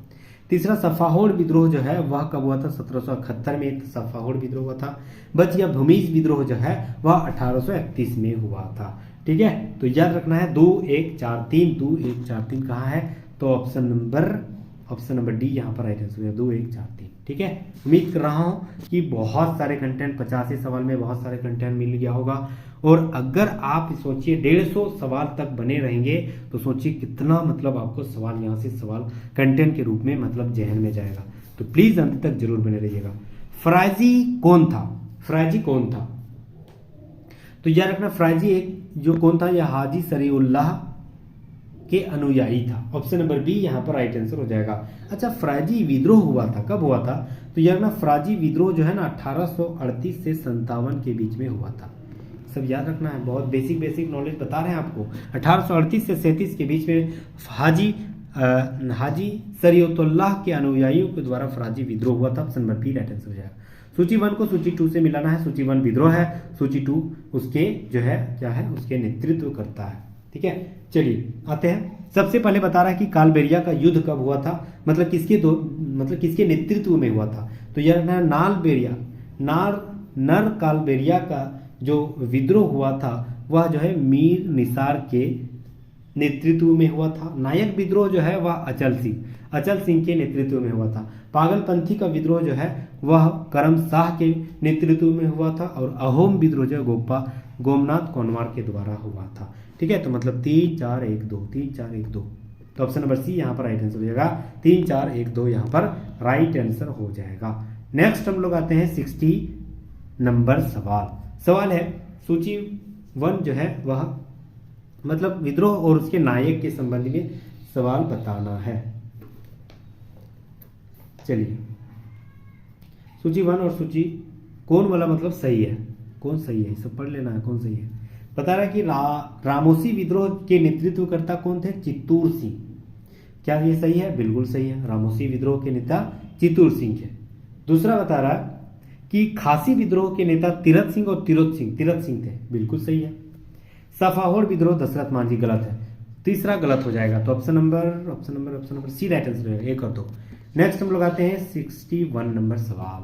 कथन 1 है और आर कारण है, कौन सा कथन सही है बताना। ठीक है, चलिए पढ़ते हैं। पहला है कि सन 1857 में ब्रिटिश ईस्ट इंडिया कंपनी के विरुद्ध एक सशक्त विद्रोह खड़ा हुआ था, बिल्कुल सही है। 1857 में ब्रिटिश ईस्ट इंडिया कंपनी के 1857 का विद्रोह हुआ था। दूसरा, ब्रिटिश विस्तारवादी नीतियों, आर्थिक शोषण और विभिन्न वर्षों में प्रशासनिक नवेन्मेषों में विभिन्न भारतीय समुदायों को प्रतिकूल का प्रभावित था, ये भी सही है, मतलब कारण सही है। चलिए, तो ऑप्शन नंबर ए यहाँ पर राइट आंसर होगा। ए कथन सही है, आर जिसका सही कारण बता रहा है। नेक्स्ट हम लोग आते हैं 1857 की विद्रोह का प्रतीक क्या था, बहुत बड़ा सवाल है। तो option number C right answer हो जाएगा, कमल और रोटी। 1857 के क्रांति का जो विद्रोह का जो एक प्रतीक था वह कमल और रोटी था, रोटी यानी चपाती भी कहीं दे देगा। तो ऑप्शन नंबर सी यहाँ पर राइट आंसर हो जाएगा। नेक्स्ट हम लोग आते हैं 63 नंबर सवाल। 63 बता रहा है कि 1857 के विद्रोह के किस नायक को विद्रोह को प्रकाश स्तंभ और डंका शाह के नाम से जाना जाता है। तो यह रखना, यह अहमद शाह अब्दाली को कहा जाता है। ऑप्शन नंबर बी यहाँ पर राइट आंसर हो जाएगा। नेक्स्ट हम लोग आते हैं नीलांबर और पीतांबर 1857 ईस्वी के विद्रोह के प्रमुख नायक थे। वे निम्नलिखित में से किस क्षेत्र के संबंध थे। नीलांबर पीतांबर किस क्षेत्र से संबंधित रखते हैं, तो यह रखना झारखंड, आधुनिक झारखंड से संबंधित रखते हैं। ऑप्शन नंबर डी यहाँ पर राइट आंसर हो जाएगा। नेक्स्ट है सूची 1 को संबंधित क्षेत्र है, सूची 2 जो है संबंधित विद्रोह के नेता थे वह मिलाना है। सबसे पहले बता रहा है, सबसे पहला बता रहा है गोरखपुर से कौन थे, तो यह रखना है गजाधर सिंह। मथुरा से कौन थे, तो यह रखना देवी सिंह। मेरठ से कौन थे, तो यह रखना कदम सिंह। और ग्वालियर से कौन थे, तो यह रखना तात्या टीपू। ठीक है, तो याद रखना है 3 4 2 1 हो जाएगा। 3 4 2 1 3 4 2 1 3 4 2 1 कहाँ है, ऑप्शन नंबर बी यहाँ पर राइट आंसर हो जाएगा। ठीक है, चलिए नेक्स्ट हम लोग आते हैं अगला सवाल। 1857 के विद्रोह सचेत संयोग से उपजा एक राष्ट्रीय विद्रोह था, यह किसने कहा था। 1857 का विद्रोह जो है सचेत संयोग से उपजा हुआ एक राष्ट्रीय विद्रोह था, यह किसने कहा था। तो याद रखना यह जो है बेंजामिन डिसरोली ने कहा था। ऑप्शन नंबर ए यहाँ पर राइट आंसर हो जाएगा। बेंजामिन डिसरोली ने जो है इसी ने कहा था कि 1857 का विद्रोह सचेत संयोग से उपजा हुआ एक राष्ट्रीय विद्रोह था। ऑप्शन नंबर ए यहाँ पर राइट आंसर हो जाएगा। ठीक है, ऑप्शन नंबर ए राइट आंसर होगा। बेंजामिन डिसरोली ने ही कहा था कि 1857 का विद्रोह सचेत संयोग से उपजा हुआ एक राष्ट्रीय विद्रोह है। ऑप्शन नंबर ए राइट आंसर होगा। नेक्स्ट हम लोग आते हैं 67 नंबर सवाल। वह विद्रोहियों के बीच एकमात्र पुरुषत्व वाली महिला थी, झांसी की रानी। यह जो है वीरता को उपरोक्त किसने कहा था। वह विद्रोह जो एकमात्र पुरुषत्व यानी पुरुष वाली एक महिला थी, यह किसने कहा था। बहुत बड़ा सवाल है, यहाँ से चांसेस है सवाल बनने की। तो यह रखना, यह जो है सर ह्यूरोज ने कहा था। ऑप्शन नंबर ए राइट आंसर हो जाएगा। सर ह्यूरोज ने ही कहा था कि वह एक विद्रोहियों के बीच एकमात्र पुरुषत्व वाली महिला थी, वह झांसी की रानी थी। वह किसने कहा था, सर ह्यूरोज ने। ऑप्शन नंबर ए राइट आंसर हो जाएगा। नेक्स्ट हम लोग आते हैं 68 नंबर सवाल। 1857 की क्रांति की शुरुआत कहाँ से हुआ था? ये तो सबको पता है, मंगल सिंह के द्वारा जो है 10 मई 1857 को शुरुआत हुई थी मेरठ से। Option number B right answer हो जाएगा। 32वीं रेजिमेंट जो है मंगल सिंह उसी के द्वारा किया गया था। नेक्स्ट हम लोग आते हैं 1857 के नायक मंगल सिंह को कब फांसी दे दिया गया था? बहुत शानदार सवाल है। तो याद रखना 1857 की क्रांति के बहुत बड़े नेता जो है कब शहीद हो गए थे? तो याद रखना है 8 अप्रैल 1857 को। 8 अप्रैल 1857 ऑप्शन नंबर बी यहाँ पर राइट आंसर हो जाएगा। अंग्रेजों के द्वारा जो है 32वीं रेजिमेंट के बैरकपुर छावनी के जो संबंधित रखते थे मंगल पांडे, उसी को जो है 8 अप्रैल 1857 को अंग्रेजों के द्वारा फांसी दे दी गई थी। तो ऑप्शन नंबर बी यहाँ पर राइट आंसर हो जाएगा। नेक्स्ट हम लोग आते हैं 70 नंबर सवाल। बनारस क्षेत्र में 1857 ईस्वी की क्रांति के दमन करने वाला अंग्रेज सैन्य कमांडर कौन था? बहुत ही कंटाप सवाल। बनारस क्षेत्र में 1857 की क्रांति के दमन करने वाला अंग्रेजी सैन्य कमांडर कौन था? तो याद रखना है कौन था। ऑप्शन नंबर सी यहाँ पर राइट आंसर हो जाएगा। कर्नल जेम्स नील थे 1857 की क्रांति के दमनकर्ता अंग्रेजों की तरफ से। बनारस क्षेत्र में कौन थे? कर्नल जेम्स नील। ऑप्शन नंबर सी यहाँ पर राइट आंसर हो जाएगा। नेक्स्ट हम लोग आते हैं 71 नंबर सवाल। 1857 की क्रांति की देशव्यापी की शुरुआत कौन सी तिथि में हुआ था? तो अभी जस्ट बताए थे कब हुआ था। तो याद रखना है 31 मई 1857 को। 10 मई 1857 को जो शुरुआत हुई थी वह जो है बैरकपुर की छावनी मंगल सिंह के द्वारा हुआ था और पूरे देशव्यापी में 1857 को जो है क्रांति की शुरुआत हो चुकी थी। तो ऑप्शन नंबर डी यहाँ पर राइट आंसर हो जाएगा। Option number D right answer हो जाएगा। नेक्स्ट हम लोग आते हैं 72 नंबर सवाल। श्वेत विद्रोह क्या तात्पर्य है? बहुत ही शानदार सवाल है। तो याद रखना है ईस्ट इंडिया कंपनी के ब्रिटिश सैनिकों का विद्रोह ही श्वेत विद्रोह। ऑप्शन नंबर ए ही यहाँ पर राइट आंसर हो जाएगा। श्वेत विद्रोह जो है वह श्वेत विद्रोह आपका ईस्ट इंडिया कंपनी के ब्रिटिश विद्रोह का नेतृत्व करता को ही तात्पर्य मतलब संबंधित है। नेक्स्ट हम लोग आते हैं 73 नंबर सवाल। 1857 के विद्रोह का एक प्रमुख तत्व हिंदू मुस्लिम एकता भी माना जाता है। निम्नलिखित में से यह घोषणा पत्र कहाँ लिखा था? बहुत बड़ा सवाल है। हिंदू मुस्लिम एकता यह जो कहा गया था वह कहाँ लिखा गया था? याद रखना है। ऑप्शन है आपका लखनऊ घोषणा पत्र, आजमगढ़ घोषणा पत्र, दिल्ली घोषणा पत्र, मेरठ घोषणा पत्र। तो ऑप्शन नंबर बी यहाँ पर राइट आंसर होगा। आजमगढ़ घोषणा पत्र जो है इसी के दौरान कहा गया था कि 1857 की क्रांति जो है हिंदू मुस्लिम एकता का एक नाम घोषणा पत्र के नाम से जाना जाता है। तो option number B right answer हो जाएगा। नेक्स्ट हम लोग आते हैं 74 नंबर सवाल। कथन और कारण बताया है। सबसे पहले कथन में बता रहा है कि 19वीं शताब्दी के सामाजिक आर्थिक सुधार आंदोलनों के कारण भारत एक आधुनिकीकरण के रूप में हुआ। मतलब ये बता रहा है कि भारत एक आंदोलनीकरण के रूप में हो गया था 19वीं शताब्दी के कारण। मतलब 19वीं शताब्दी में जो सामाजिक आर्थिक सुधार हुआ उसके आंदोलन से भारत एक आधुनिकीकरण मतलब मॉडर्नाइजेशन में आ गया था। बिल्कुल सही है। दूसरा इसका कारण था कि सामाजिक धार्मिक आंदोलन के जड़ में बुद्धिवाद, मानवतावाद, वैज्ञानिक दृष्टिकोण जैसे विचार जो कि आधुनिकता पर आधार माने जाते हैं। बिल्कुल ये भी सही है। मतलब ए और बी सही है बता रहा है। तो ऑप्शन नंबर ए यहाँ पर राइट आंसर हो जाएगा। नेक्स्ट हम लोग आते हैं रिक्त स्थान की पूर्ति का विकल्प बताना है, पूर्ति करना है। सवाल है कि भारत में 19वीं शताब्दी के सुधार आंदोलन की 2 धाराएं थी। पहला सुधारवादी आंदोलन तो दूसरा क्या था? बहुत ही शानदार सवाल है। तो यह रखना है अगर 19वीं शताब्दी में सुधार आंदोलन हुआ तो पहला था सुधारवादी आंदोलन तो दूसरा क्या था? तो यह रखना है पुनर्जागरणवादी आंदोलन था। दूसरा ऑप्शन नंबर सी यहाँ पर राइट आंसर हो जाएगा। नेक्स्ट हम लोग आते हैं 66 नंबर सवाल। हिंदू विधवा पुनर्विवाह अधिनियम कब पारित किया गया था? बहुत ही घंटाप सवाल है। हिंदू विधवा पुनर्विवाह अधिनियम कब पारित किया गया था? तो याद रखना यह जो पारित किया गया था लगभग 1856 में। ऑप्शन नंबर डी यहाँ पर राइट आंसर हो जाएगा। 1856 में किया गया था।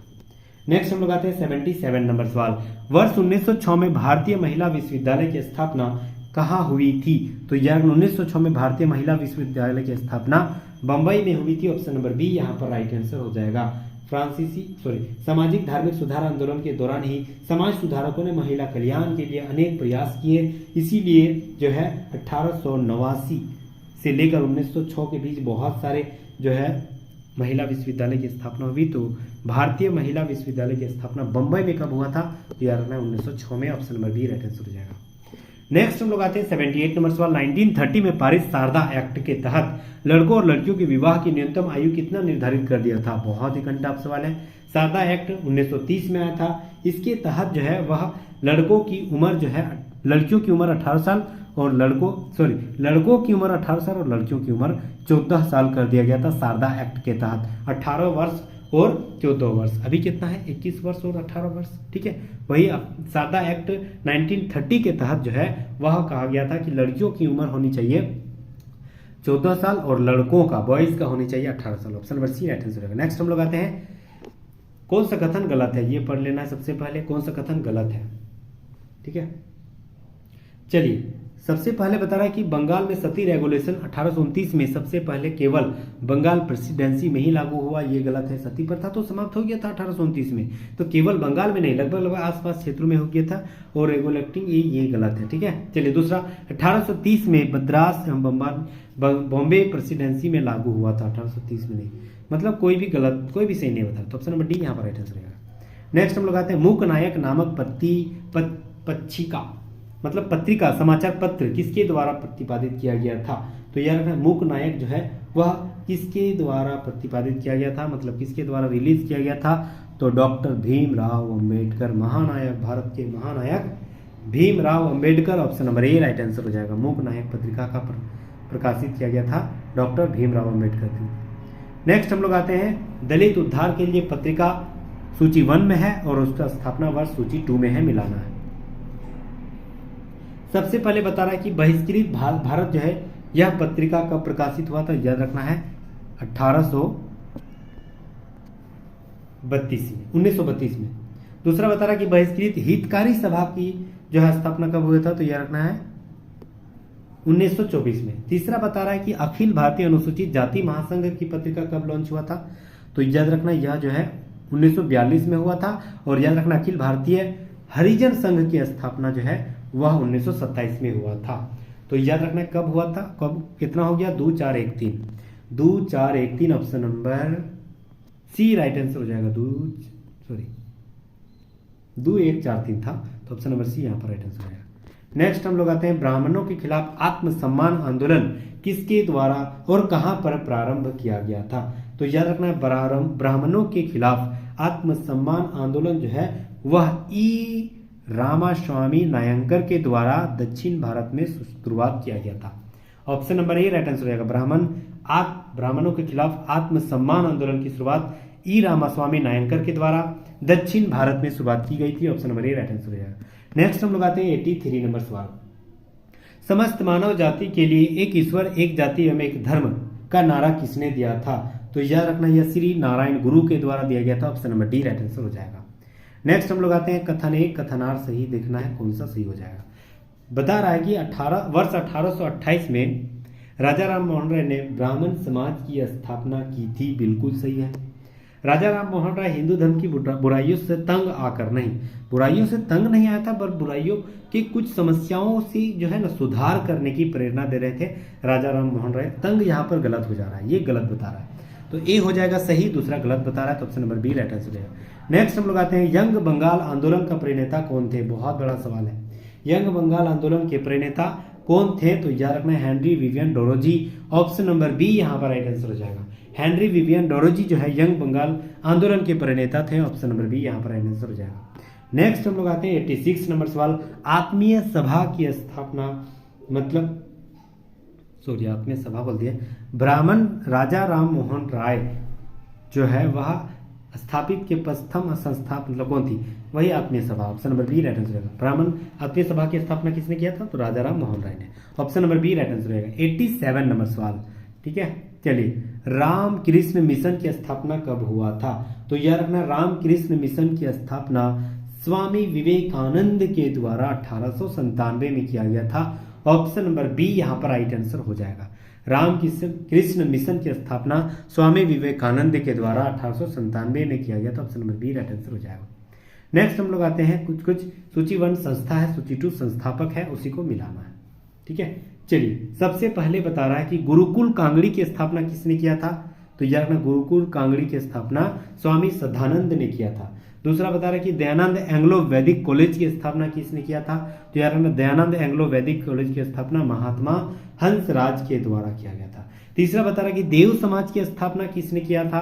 तो यार देव समाज की स्थापना शिव नारायण अग्निहोत्री ने किया था। चौथा बता रहा है कि धर्म सभा की स्थापना किया था। तो यार धर्म सभा की स्थापना राधाकांत देव के द्वारा किया गया था।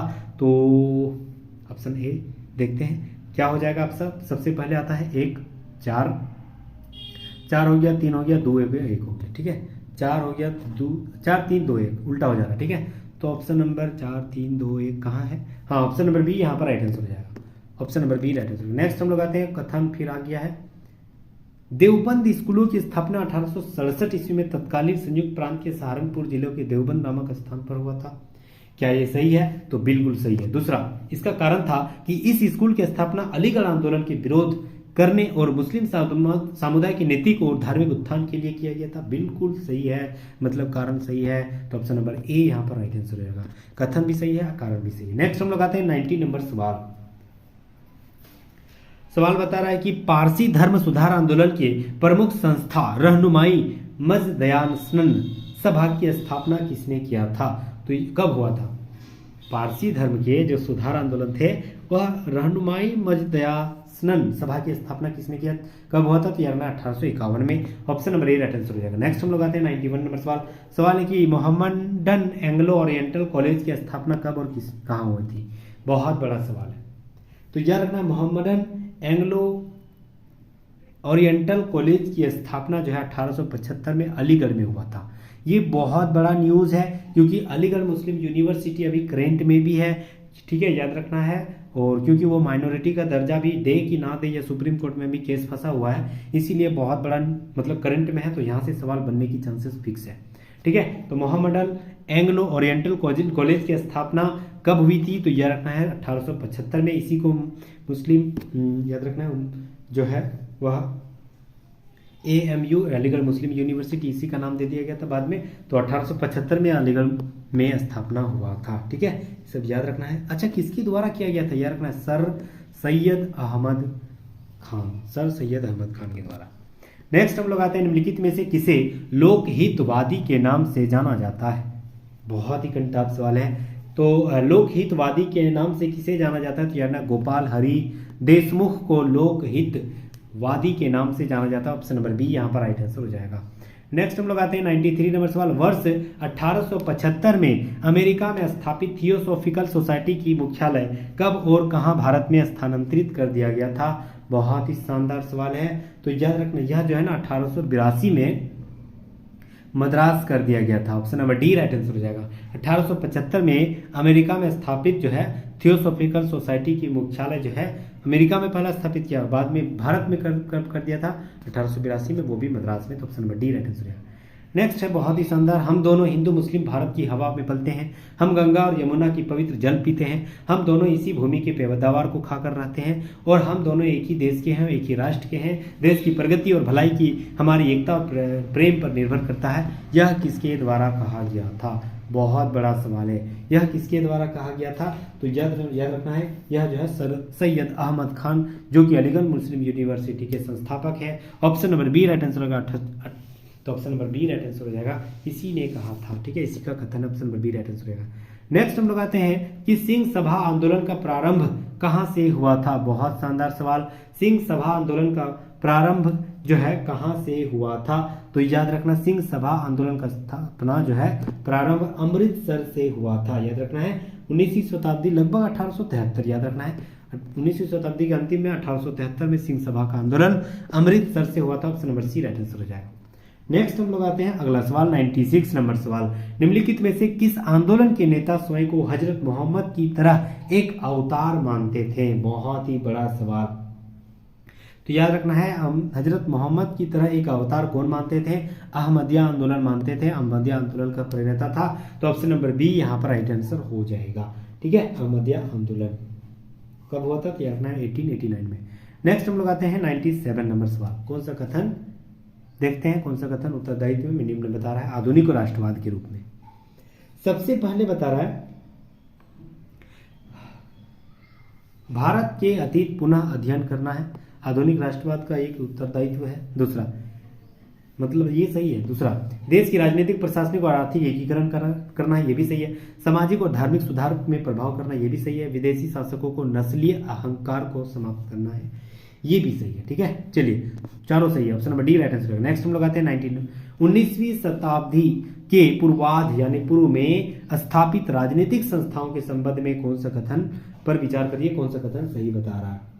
सबसे पहले बता रहा है कि ये मध्यम वर्ग के द्वारा किया गया था, गलत है। दूसरा, इन संस्थाओं का स्वरूप स्थानीय और क्षेत्रीय से संबंधित था, दूसरा सही है। इसने प्रशासन में भारतीयों की भागीदारी की मांग रख दी, सही है। मतलब 2 और 3 सही है, तो ऑप्शन नंबर बी यहाँ पर राइट आंसर हो जाएगा। ऑप्शन नंबर बी यहाँ पर राइट आंसर हो जाएगा। 2 और 3 सही बता रहा है, पहला वाला गलत है। 99 नंबर सवाल बता रहा है कि भारत में गठित होने वाली पहली राजनीतिक संस्था कौन थी। तो भारत में गठित होने वाली पहली राजनीतिक संस्था कौन थे, तो याद रखना है यह जो है कौन थे, तो ऑप्शन नंबर बी यहाँ पर राइट आंसर होगा, जमींदारी एसोसिएशन। ऑप्शन नंबर बी यहाँ पर राइट आंसर हो जाएगा। 1836 में इसकी प्रथा शुरुआत हुई थी, याद रखना है। अगला सवाल 100 नंबर सवाल, टोटल जो है आपके सामने आज की इस महा मैराथन क्लास में सेट प्रैक्टिस के रूप में पहला चैप्टर लेके आया हूँ। पहला चैप्टर में ही आपको उम्मीद हो रहा होगी बहुत सारे कंटेंट आपको हिस्ट्री से मिल रहा होगा। और याद रखना ये सारे प्रीवियस ईयर सवाल जो है आप जरूर, अगर बीपीएससी की 70वीं बीपीएससी की तैयारी कर रहे हैं तो प्लीज़ अंत तक जरूर बने रहिएगा। 150 सवाल है और लगभग 20 लगभग 15 सेट प्रैक्टिस इस रूप में और अलग बुक वाले में लगभग 20 सेट प्रैक्टिस के रूप में आपके सामने प्रस्तुत करने वाला हूं जब तक एग्जाम नहीं हो जाएगा। ठीक है, तो प्लीज़ अंत तक बने रहिएगा और अभी के अभी सब्सक्राइब कर लीजिएगा, ये हमारा आपसे बहुत जोरदार विनती रहेगा। राजनीतिक 100वां नंबर सवाल है कि राजनीतिक संस्था और स्थापना की वर्ष बता रहा है कि कौन सा हो जाएगा। सबसे पहले बता रहा है कि ब्रिटिश ईस्ट इंडिया सोसाइटी की स्थापना कब हुई थी, याद रखना 1843 में, 1 का 2 हो जाएगा।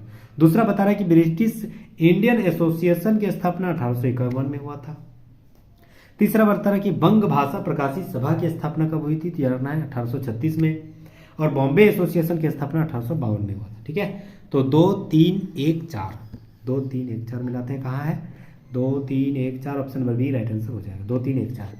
नेक्स्ट हम लोग आते हैं, ठीक है, 100 सवाल खत्म और 50 सवाल बचे हुए हैं, अंत तक जरूर बने रहिएगा। निम्नलिखित में से कौन बॉम्बे प्रेसिडेंसी एसोसिएशन के संस्था के सदस्य नहीं थे, कौन नहीं थे, तो याद रखना है कौन नहीं थे। सर सैयद बदरुद्दीन तैयब जी, ये तो बिल्कुल सही थे, ये तो प्रेसिडेंसी एसोसिएशन के संस्थापक के सदस्य थे। फिरोज शाह मेहता ये भी थे। केटी तेलंग भी थे, बिल्कुल सही है। महादेव गोविंद रानडे ये गलत है, ये नहीं थे, ऑप्शन नंबर डी यहाँ पर राइट आंसर है। अगला सवाल, संस्था और वर्ष के कालक्रम के आधार पर हमें बताना है। सबसे पहले किसका हुआ था, ईस्ट इंडिया एसोसिएशन 4। दूसरा बता रहा है कि पूना सार्वजनिक, हाँ ये हुआ था दूसरा में। तीसरा बता रहा है एक मद्रास महाजन, उसके बाद चौथा 1852 में बॉम्बे प्रेसिडेंट। मतलब 4 3 1 2 4 3 1 2, कहाँ है 4 3 1 2, ऑप्शन नंबर डी यहाँ पर राइट आंसर हो जाएगा, 4 3 1 2। नेक्स्ट हम लोग आते हैं सूची 1 कथन, मतलब कौन सा कथन सही, अच्छा गलत है, कौन सा कथन गलत है ये हमको बताना है। सबसे पहले बता रहा है कि 1875 में शिशिर कुमार घोष ने इंडिया लीग की स्थापना की, गलत। दूसरा, इंडियन एसोसिएशन की स्थापना 1876 में होती, ये भी गलत, मतलब ऑप्शन नंबर डी, दोनों गलत है। नेक्स्ट, उदारवादी चरण के नेताओं के संबंध में कौन सा कथन पर विचार करना है। सबसे पहले उदारवादी में इन्होंने प्रार्थना याचिका की पद्धति को अपनाया, गलत है, प्रार्थना नहीं किया। इन्होंने वो औपनिवेशिक शासन की भारतीय शासन में परिवर्तित प्रयास करने का विश्वास रखा, ये भी गलत है, मतलब दोनों गलत। ऑप्शन नंबर डी यहाँ पर राइट आंसर हो जाएगा। नेक्स्ट हम लोग आते हैं कि इंडियन 105 नंबर सवाल, इंडियन एसोसिएशन के प्रमुख कार्य क्या थे। भारतीय सिविल सेवा परीक्षा की अभ्यर्थी के आयु को घटाने के विरोध में नहीं, उच्च प्रशासनिक पदों के भारतीयकरण करने की मांग को लेकर नहीं, आर्म्स एक्ट में वर्नाकुलर प्रेस एक्ट के विरोध में अभियान चला, बिल्कुल नहीं, स्वशासन के मुद्दे को उठाया, गलत, ये सही है, ऑप्शन नंबर डी सही है। इंडियन एसोसिएशन का मुख्य कार्य था कि हम खुद स्वशासन करेंगे, मतलब हम मेरा राज हम खुद करेंगे, यही था, तो ऑप्शन नंबर डी वहां पर राइट आंसर होगा। नेक्स्ट 6वां नंबर सवाल है कि निम्नलिखित पर विचार करना है, कौन सा कथन सत्य है। पहला बता रहा है कि वर्ष 1883 में अखिल भारतीय कॉन्फ्रेंस का आयोजन किया गया था, बिल्कुल सही है, 1883 में ही हुआ था। दूसरा, A.O. ह्यूम द्वारा 1884 में इंडियन नेशनल यूनियन की स्थापना हुई थी, बिल्कुल सही है। मतलब दोनों सही है। ऑप्शन नंबर सी, ए और दो दोनों सही है। नेक्स्ट हम लोग आते हैं 7 नंबर सवाल। कांग्रेस की स्थापना के संबंध में कौन सा कथन असत्य है? ऐसे मतलब गोल घेरा मार देना, कौन सा कथन गलत है। पहला बता रहा है कि ए ओ ह्यूम के अतिरिक्त सुरेंद्र नाथ बनर्जी और आनंद मोहन बोस ने कांग्रेस के प्रमुख निर्माता माने जाते हैं, बिल्कुल सही है। दूसरा, कांग्रेस के प्रथम अधिवेशन 82, बहुत गलत गलत गलत, 72 थे, 82 नहीं थे, तो दो ही गलत हो जाएगा, ठीक है। तीसरा बता रहा है कि प्रथम अधिवेशन में व्योमेश चंद्र बनर्जी जो है 1885 में मुंबई में जो है आपका अध्यक्षता किए थे, बिल्कुल सही है। अखिल भारतीय कांग्रेस का गठन बॉम्बे में हुआ था, ये भी सही है, ठीक है। तो मतलब दूसरा गलत हो जाएगा, यहाँ 82 नहीं 72 हो जाएगा। नेक्स्ट हम लोग आते हैं 8 नंबर सवाल। प्रारंभिक चरण में भारतीय राष्ट्रीय कांग्रेस का उद्देश्य क्या शामिल थे? मतलब प्रारंभिक मतलब शुरुआत में ना कांग्रेस की क्या उद्देश्य था, क्या मतलब मुख्य उद्देश्य था इसकी स्थापना करने का? तो सबसे पहले बता रहा है कि लोकतांत्रिक राष्ट्रवादी स्थापना करना, बिल्कुल सही है। आंदोलन के जरिए मुख्यालय की स्थापना आंदोलन के लिए मुख्यालय की स्थापना करना, ये भी सही है। दूसरा, आम जनता को राष्ट्रीय आंदोलन से जोड़ना, ये नहीं था, हालांकि जुड़ गया राष्ट्रीय आंदोलन से सब लोग आम जनता, लेकिन ये मुख्य उद्देश्य नहीं था कि लोगों को जोड़ना है, ठीक है, ये नहीं था। चौथा बता रहा है कि उपनिवेशवादी विचारधाराओं को प्रोत्साहन और समर्थन करना, बिल्कुल सही है। 1 2 4 कहाँ है? 1 2 4 1 2 4 है कि नहीं? हाँ है, ऑप्शन नंबर बी यहाँ पर राइट आंसर है। नेक्स्ट हम लोग आते हैं 9 नंबर सवाल। निम्नलिखित में से किस संस्था को भारतीय राष्ट्रीय कांग्रेस का अग्रदूत कहा जाता है? बहुत बड़ा सवाल। किस संस्था को भारतीय राष्ट्रीय कांग्रेस का अग्रदूत कहा जाता है? तो याद रखना है इंडियन एसोसिएशन की जो है, इसी को कहा जाता है भारतीय राष्ट्रीय कांग्रेस की अग्रदूत कहा जाता है, ठीक है। याद रखना है इंडियन एसोसिएशन को ही भारतीय राष्ट्रीय कांग्रेस का अग्रदूत कहा जाता है, तो ऑप्शन नंबर सी यहाँ पर राइट आंसर हो जाएगा। नेक्स्ट हम लोग आते हैं 10 नंबर सवाल। लंदन में भारतीय राष्ट्रीय कांग्रेस के ब्रिटिश कमेटी इंडिया की स्थापना किस वर्ष हुआ था? बहुत शानदार सवाल। लंदन में भारतीय राष्ट्रीय कांग्रेस की ब्रिटिश कमेटी इंडिया की स्थापना जो है किस वर्ष हुआ था? तो याद रखना है 1889 में हुआ था, ऑप्शन नंबर बी यहाँ पर राइट आंसर हो जाएगा। नेक्स्ट हम लोग आते हैं 11 नंबर सवाल। उदारवादियों ने भारतीयों की आर्थिक स्थिति ठीक करने के लिए क्या मांग किया था? बहुत शानदार सवाल है। उदारवादियों ने भारतीयों की स्थिति को ठीक करने के लिए क्या मांग किया था? सबसे पहले भू राजस्व में कमी करने के लिए किया गया था, बिल्कुल सही। नमक कर पर उन्मूलन करने के लिए, बिल्कुल सही है। सैन्य खर्चों में कटौती करने के लिए, बिल्कुल सही। स्वदेशी वस्तुओं को प्रयोग करने के लिए, बिल्कुल सही, मतलब सभी सही है। तो ऑप्शन नंबर डी यहाँ पर राइट आंसर हो जाएगा, ठीक है। 1 2 3 4 सभी सही है। नेक्स्ट हम लोग आते हैं 12 नंबर सवाल। भारतीय परिषद अधिनियम 1892 में प्रावधानों में क्या सम्मिलित नहीं है? क्या सम्मिलित नहीं बता रहा, कौन सा कथन गलत बता रहा? सबसे पहले इस अधिनियम के द्वारा केंद्रीय और प्रांतीय विधान परिषदों को विस्तार हुआ, बिल्कुल सही है। इस अधिनियम के द्वारा ब्रिटिश सरकार ने भारत में पहली बार प्रतिनिधित्व के सिद्धांत को स्वीकार कर लिया, बिल्कुल सही है। विधानसभा के सदस्यों की सार्वजनिक हित के मसलों पर प्रश्न पूछने का अधिकार भी मिल गया था, बिल्कुल सही है। बहुत बड़ा ये सवाल है, तीसरा ऑप्शन, ठीक है। 1892 में ही भारतीय विधान परिषद अधिनियम में ही प्रश्न पूछने पर अधिकार मिला था। चौथा बता रहा है कि गैर सरकारी सदस्यों को बजट पर संशोधन रखने का अधिकार, बिल्कुल गलत। बजट पर बहस करने का अधिकार मिला था, संशोधन करने का अधिकार नहीं मिला था, तो ऑप्शन नंबर डी यहां पर गलत हो जाएगा, ठीक है। नेक्स्ट हम लोग आते हैं 13 नंबर सवाल। सेफ्टी वॉल्व का सिद्धांत किसने प्रतिपादित किया था? बहुत शानदार सवाल। तो याद रखना सेफ्टी वॉल्व का सिद्धांत जो है वह लाला लाजपत राय के द्वारा प्रतिपादित किया गया था, ऑप्शन नंबर ए यहां पर राइट आंसर हो जाएगा, ठीक है। सेफ्टी वॉल्व का सिद्धांत जो है, इस सिद्धांत के अनुसार ए.ओ. ह्यूम ने भारतीय जनता के असंतोष को पहचानने के लिए कांग्रेस का निर्माण किया है। यही कहा था किसने? तो यार ना लाला लाजपत राय ने, इसीलिए एम.एन. रॉय ने जो है लाला लाजपत राय ने सेफ्टी वॉल्व का सिद्धांत दिया था कांग्रेस के निर्माण में। नेक्स्ट हम लोग आते हैं 14 नंबर सवाल। कांग्रेस को राष्ट्रद्रोहियों की संस्था कहकर किसने पुकारा? किसने कहा था कि कांग्रेस जो है ना राष्ट्रद्रोही है? किसने कहा था?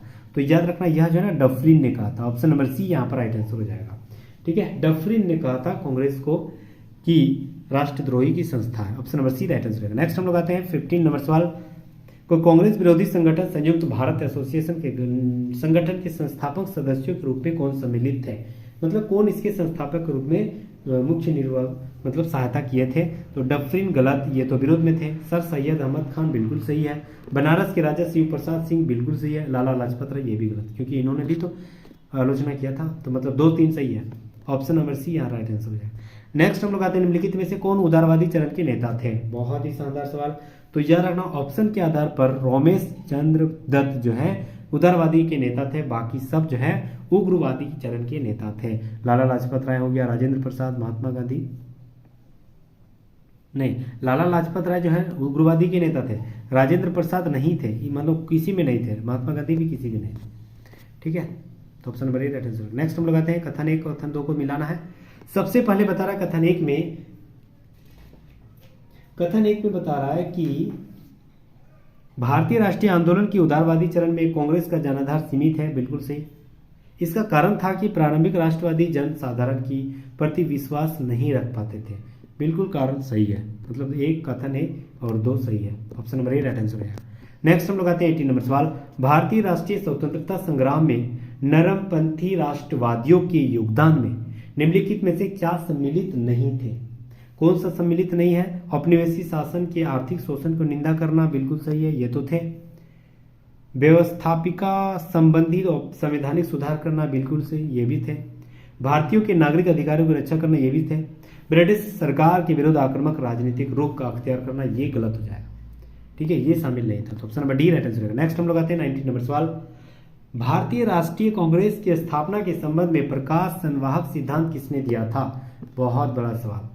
भारतीय राष्ट्रीय कांग्रेस की स्थापना के संबंध में प्रकाश संवाहक सिद्धांत जो है किसने दिया था, बहुत ही बड़ा सवाल है। तो याद रखना गोपाल कृष्ण गोखले ने दिया था, ऑप्शन नंबर बी यहाँ पर राइट आंसर हो जाएगा। नेक्स्ट हम लोग आते हैं 20 नंबर सवाल, और 1 घंटा 20 मिनट भी हो गया और 120 नंबर सवाल भी है। What A coincident. सवाल है कि यह एक सफल अवसरवादी आंदोलन था। इसने कपटी एवं पाखंडियों के लिए अवसरों के द्वार खोले। इसने कुछ लोगों को राष्ट्रीयता के नाम को भुनाने का अवसर भी दिया। यह किसने कहा था। तो याद रखना यह लाला लाजपत राय ने कहा था, option number B right answer हो जाएगा। उग्रवादी नेता लाला लाजपत राय ने कहा था। नेक्स्ट हम लोग आते हैं 21 नंबर सवाल। ठीक है, सवाल है कि कंचनजंगा राष्ट्रीय उद्यान कहाँ है। सिक्किम में, बिल्कुल सही है, ज्योग्राफी का सवाल है। गंगोत्री राष्ट्रीय उद्यान उत्तराखंड में, बिल्कुल सही। हेमिस राष्ट्रीय उद्यान लद्दाख में, ये भी सही है। देख रहे हैं शानदार शानदार सवाल, ऑप्शन नंबर बी सभी सही है। भारत और मालदीव के संदर्भ में कौन सा कथन मतलब सही है, कौन सा कथन सही बता रहा है। पहला बता रहा है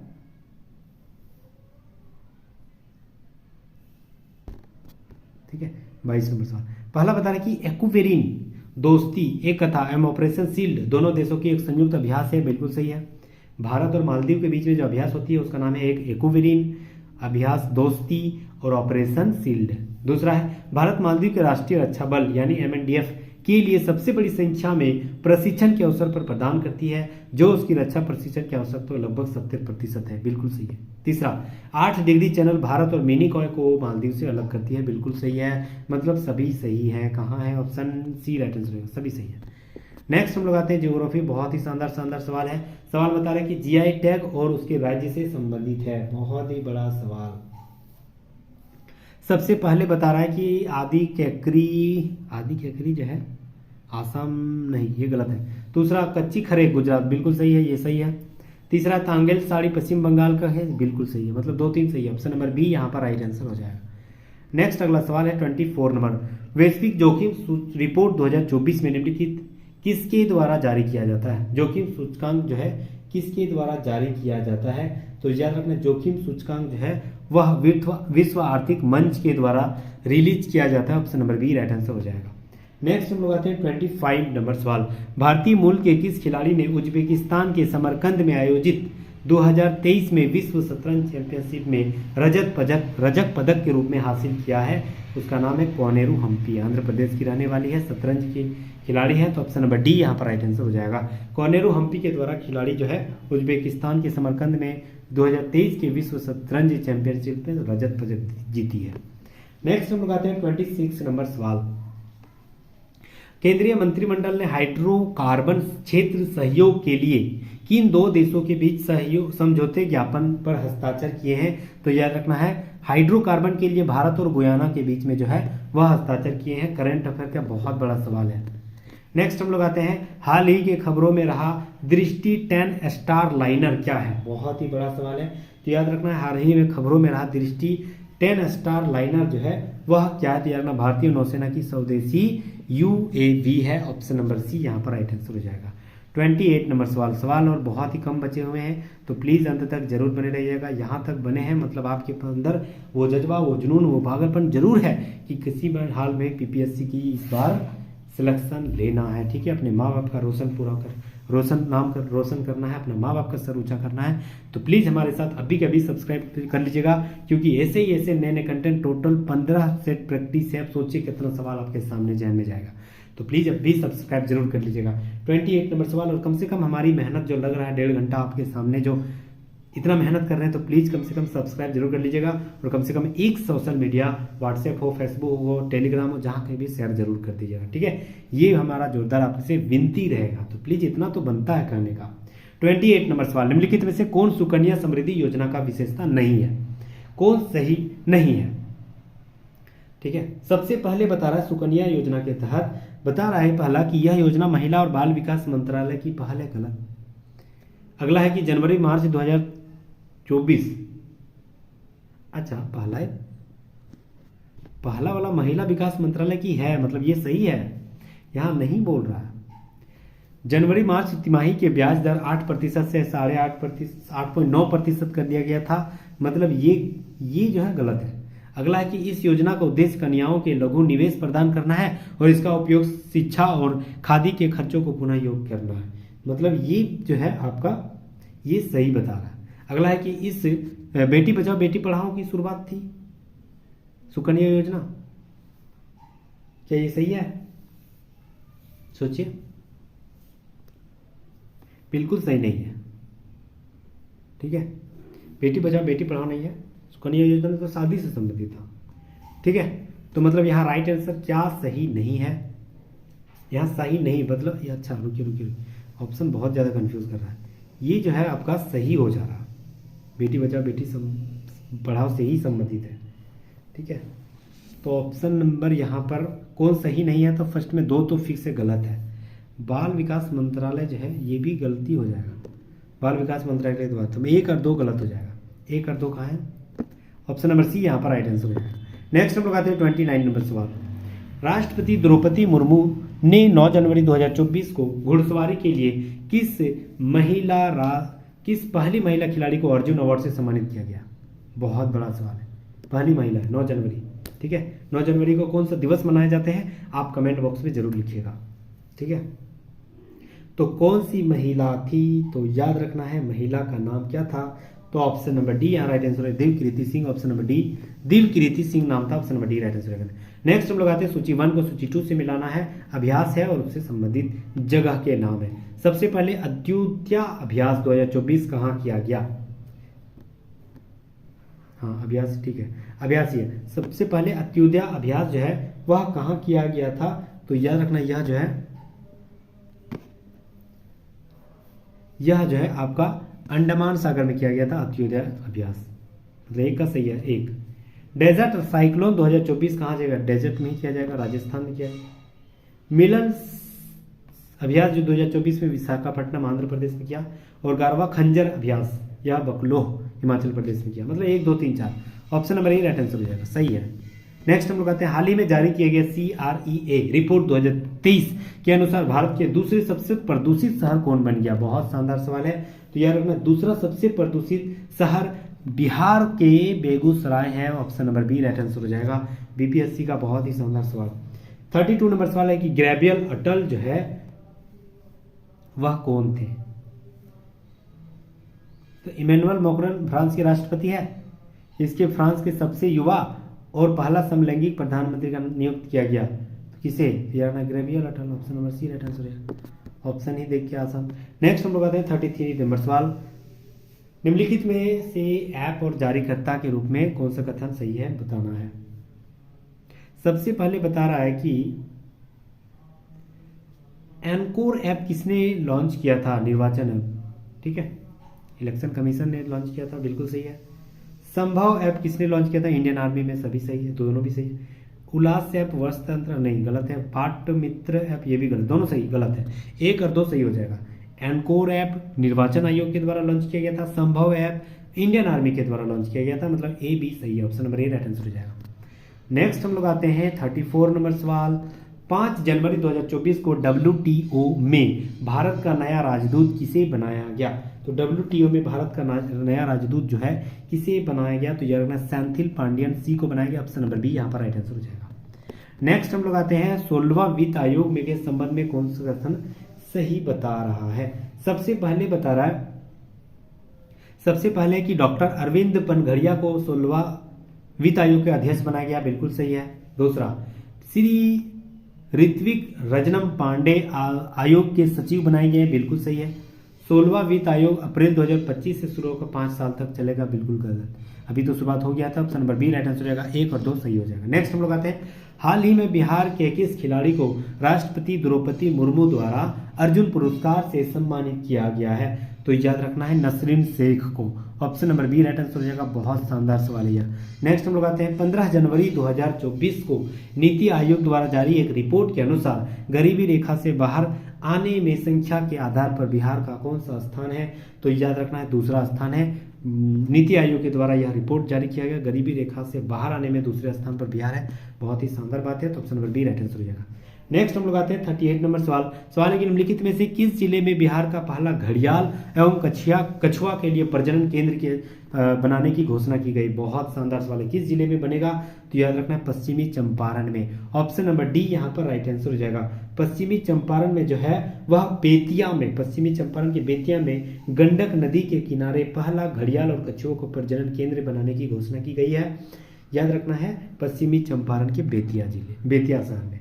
नेक्स्ट हम लोग आते हैं 39 नंबर सवाल। हाल ही में स्वच्छता सर्वेक्षण रैंकिंग 2023 में जारी किया गया, इनमें से 1 लाख से अधिक आबादी वाले शहरों में पटना की ऑल ओवर इंडिया कितना रैंक है? पटना कौन से नंबर पे है? तो यार अपना 77वां रैंक पे है, ऑप्शन नंबर बी यहाँ पर राइट आंसर हो जाएगा। नेक्स्ट हम लोग आते हैं 40 नंबर सवाल।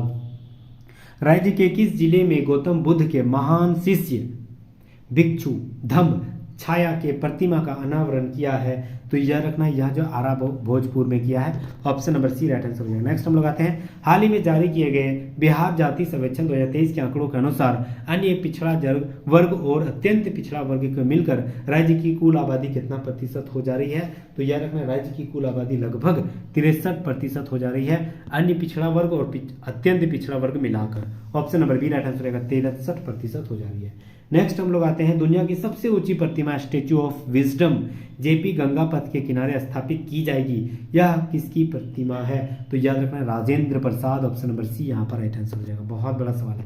नेक्स्ट हम लोग आते हैं 43 नंबर सवाल। बिहार इलेक्ट्रॉनिक वाहन कॉन्क्लेव और एक्सपो का आयोजन कहाँ किया जाएगा? तो याद रखना जमुई, नालंदा, दरभंगा, नहीं बिल्कुल गलत हो जाएगा, कहीं नहीं है, option number D right answer रहेगा। नेक्स्ट हम लोग आते हैं, ठीक है,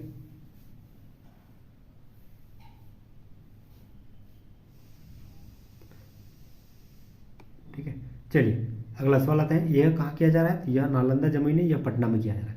अगला सवाल आते हैं, हाल ही में किस देश में ब्रिक्स से अलग होने का निर्णय लिया? बहुत बड़ा सवाल। ब्रिक्स से अलग होने का कौन से देश जो है अलग होने का निर्णय लिया है? अर्जेंटीना, ऑप्शन नंबर बी यहां पर राइट आंसर है।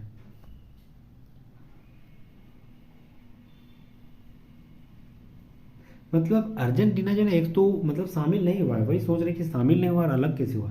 ये शामिल होने चाह रहा था, सारी प्रक्रिया हो गया था, लेकिन अब अलग होने की अलग हो गया, ठीक है, अलग सोच लिया है। वहाँ के राष्ट्रपति जेवियर माजली ऐसे कुछ नाम है, जेवियर, उसी के द्वारा मतलब ऐलान किया गया है कि अर्जेंटीना शामिल नहीं होगा, कहाँ, ब्रिक्स में, इसीलिए यहाँ बता दिया कि निर्णय नहीं, मतलब कौन अलग हो गया। अगला है 45 नंबर सवाल। डायरेक्ट टू मोबाइल D2M तकनीक हाल ही में समाचार पत्रों में देखी गई, इस संबंध में निम्नलिखित में से कौन सा कथन सही है? ऑप्शन में यही सही है, यह मल्टीमीडिया सामग्री को बिना इंटरनेट कनेक्शन के सीधी मोबाइल उपकरण में स्ट्रीम करता है, यही सही है, ऑप्शन नंबर ए राइट आंसर है। नेक्स्ट आता है 46 नंबर सवाल। निम्नलिखित में से कौन सा खगोलीय पिंड आमतौर पर L1 लैग्रेंज बिंदु से जुड़ा हुआ है? बहुत बड़ा सवाल है। लैग्रेंज बिंदु में कौन से पॉइंट जो है वह जुड़ा हुआ है? तो यार सूर्य और पृथ्वी से, ऑप्शन नंबर ए राइट आंसर हो जाएगा, ठीक है। अभी आदित्य L1 मतलब छोड़े गए थे, तो याद रखना ये करंट में है। एक्सरे पोलारीमीटर सैटेलाइट मिशन के संबंध में निम्नलिखित में से कौन सा कथन सही है? तो कौन सा कथन सही है? तो याद रखना पहला है 1 फरवरी 2024 को इसरो के द्वारा एक्सरे पॉलिमीटर सैटेलाइट मिशन का सफल परीक्षण किया, सही है। और दूसरा बता रहा है कि यह PSLV C58 के द्वारा लॉन्च किया गया। तो याद रखना यह जो PSLV C58 के द्वारा लॉन्च किया गया है, तो क्या ये सही है? बिल्कुल गलत है, मतलब ए सही हो जाएगा। तो ऑप्शन नंबर ए राइट आंसर हो जाएगा। नेक्स्ट हम लोग आते हैं 48 नंबर सवाल। यूनेस्को को विश्व धरोहर समिति के 46वें सत्र के संबंध में असत्य कौन है? मतलब कौन सा कथन गलत है? सबसे पहले बता रहा है कि इसकी अध्यक्षता भारत में नई दिल्ली में किया गया, गलत। मतलब ये सही है, मतलब ये गलत, ये राइट आंसर नहीं होगा। अगला बता रहा है कि भारत दूसरी बार यूनेस्को की विश्व धरोहर समिति की अध्यक्षता बना है, ये गलत हो जाएगा। Option number B right answer है। नेक्स्ट हम लोग आते हैं भारतीय न्याय संहिता BNS 2023 के संदर्भ में निम्नलिखित में से कौन सा कथन सही है? बहुत शानदार सवाल है कि न्याय संहिता नया जो है लागू हुआ है, तो ये सवाल बनने की चांसेस बन जाएगा। सबसे पहले बता रहा है कि BNS की धारा 106 के 2 में हिट एंड रन मामलों में अधिकतम 10 साल की सजा और जुर्माना का प्रावधान है, बिल्कुल सही। दूसरा 106(2) में यह जमानती प्रावधान, अच्छा ए सही बता रहा है, ठीक है, ऑप्शन ए सही है। दूसरा यह BNS 106 के 2 में यह जमानती प्रावधान के रूप में इसे जाना जाता है और जमानत का जिक्र नहीं किया 102 में, ठीक है, बस इसी है। तो ऑप्शन नंबर ए राइट आंसर है। नेक्स्ट हम लोग आते हैं 150 सवाल और आज के इस महामैराथन क्लास का अंतिम सवाल। जनवरी 2024 में खबरों में आए उष्ण कटिबंधीय चक्रवातों अल्वारो यह किस क्षेत्र में प्रभावित किया था? तो यार ना Madagascar, option number B right answer हो जाएगा, ठीक है। तो option number B right answer Madagascar, ठीक है। चलिए, तो यहाँ तक बने रहने के लिए बहुत बहुत शुक्रिया। उम्मीद कर रहा हूँ कि अभी हम 15 सेट लगभग, आज के इस सेट का पहला लेक्चर है, अभी 15 सेट बचे हुए हैं। अंत तक यहाँ तक बने रहने के लिए बहुत बहुत शुक्रिया। यहाँ तक बने हैं मतलब आपके अंदर वो जज्बा, वो जुनून है, वो पागलपंत है कि माँ बाप का सपना पूरा करना है और SDM बन के दिखाना है बिहार में। तो प्लीज़ अंत तक यहाँ तक बने रहने के लिए बहुत बहुत शुक्रिया। प्लीज़ अभी के अभी सब्सक्राइब कर लीजिएगा, क्योंकि अभी बहुत सारे कंटेंट आपको यहाँ से मिलने वाली है और ये से ही मतलब एकदम जबरदस्त एक्सप्लेनेशन के साथ आपके सामने प्रीवियस ईयर सवाल जो है सॉल्व कर रहा हूँ। तो प्लीज़ सब्सक्राइब जरूर कर लीजिएगा, कम से कम एक सोशल मीडिया में जरूर शेयर कर दीजिएगा। Thank you so much guys, बहुत बहुत शुक्रिया, धन्यवाद, खैर मकदम, बहुत बहुत शुक्रिया। फिर मिलते हैं नेक्स्ट वीडियो में, तब तक जय हिंद, थैंक यू अगेन।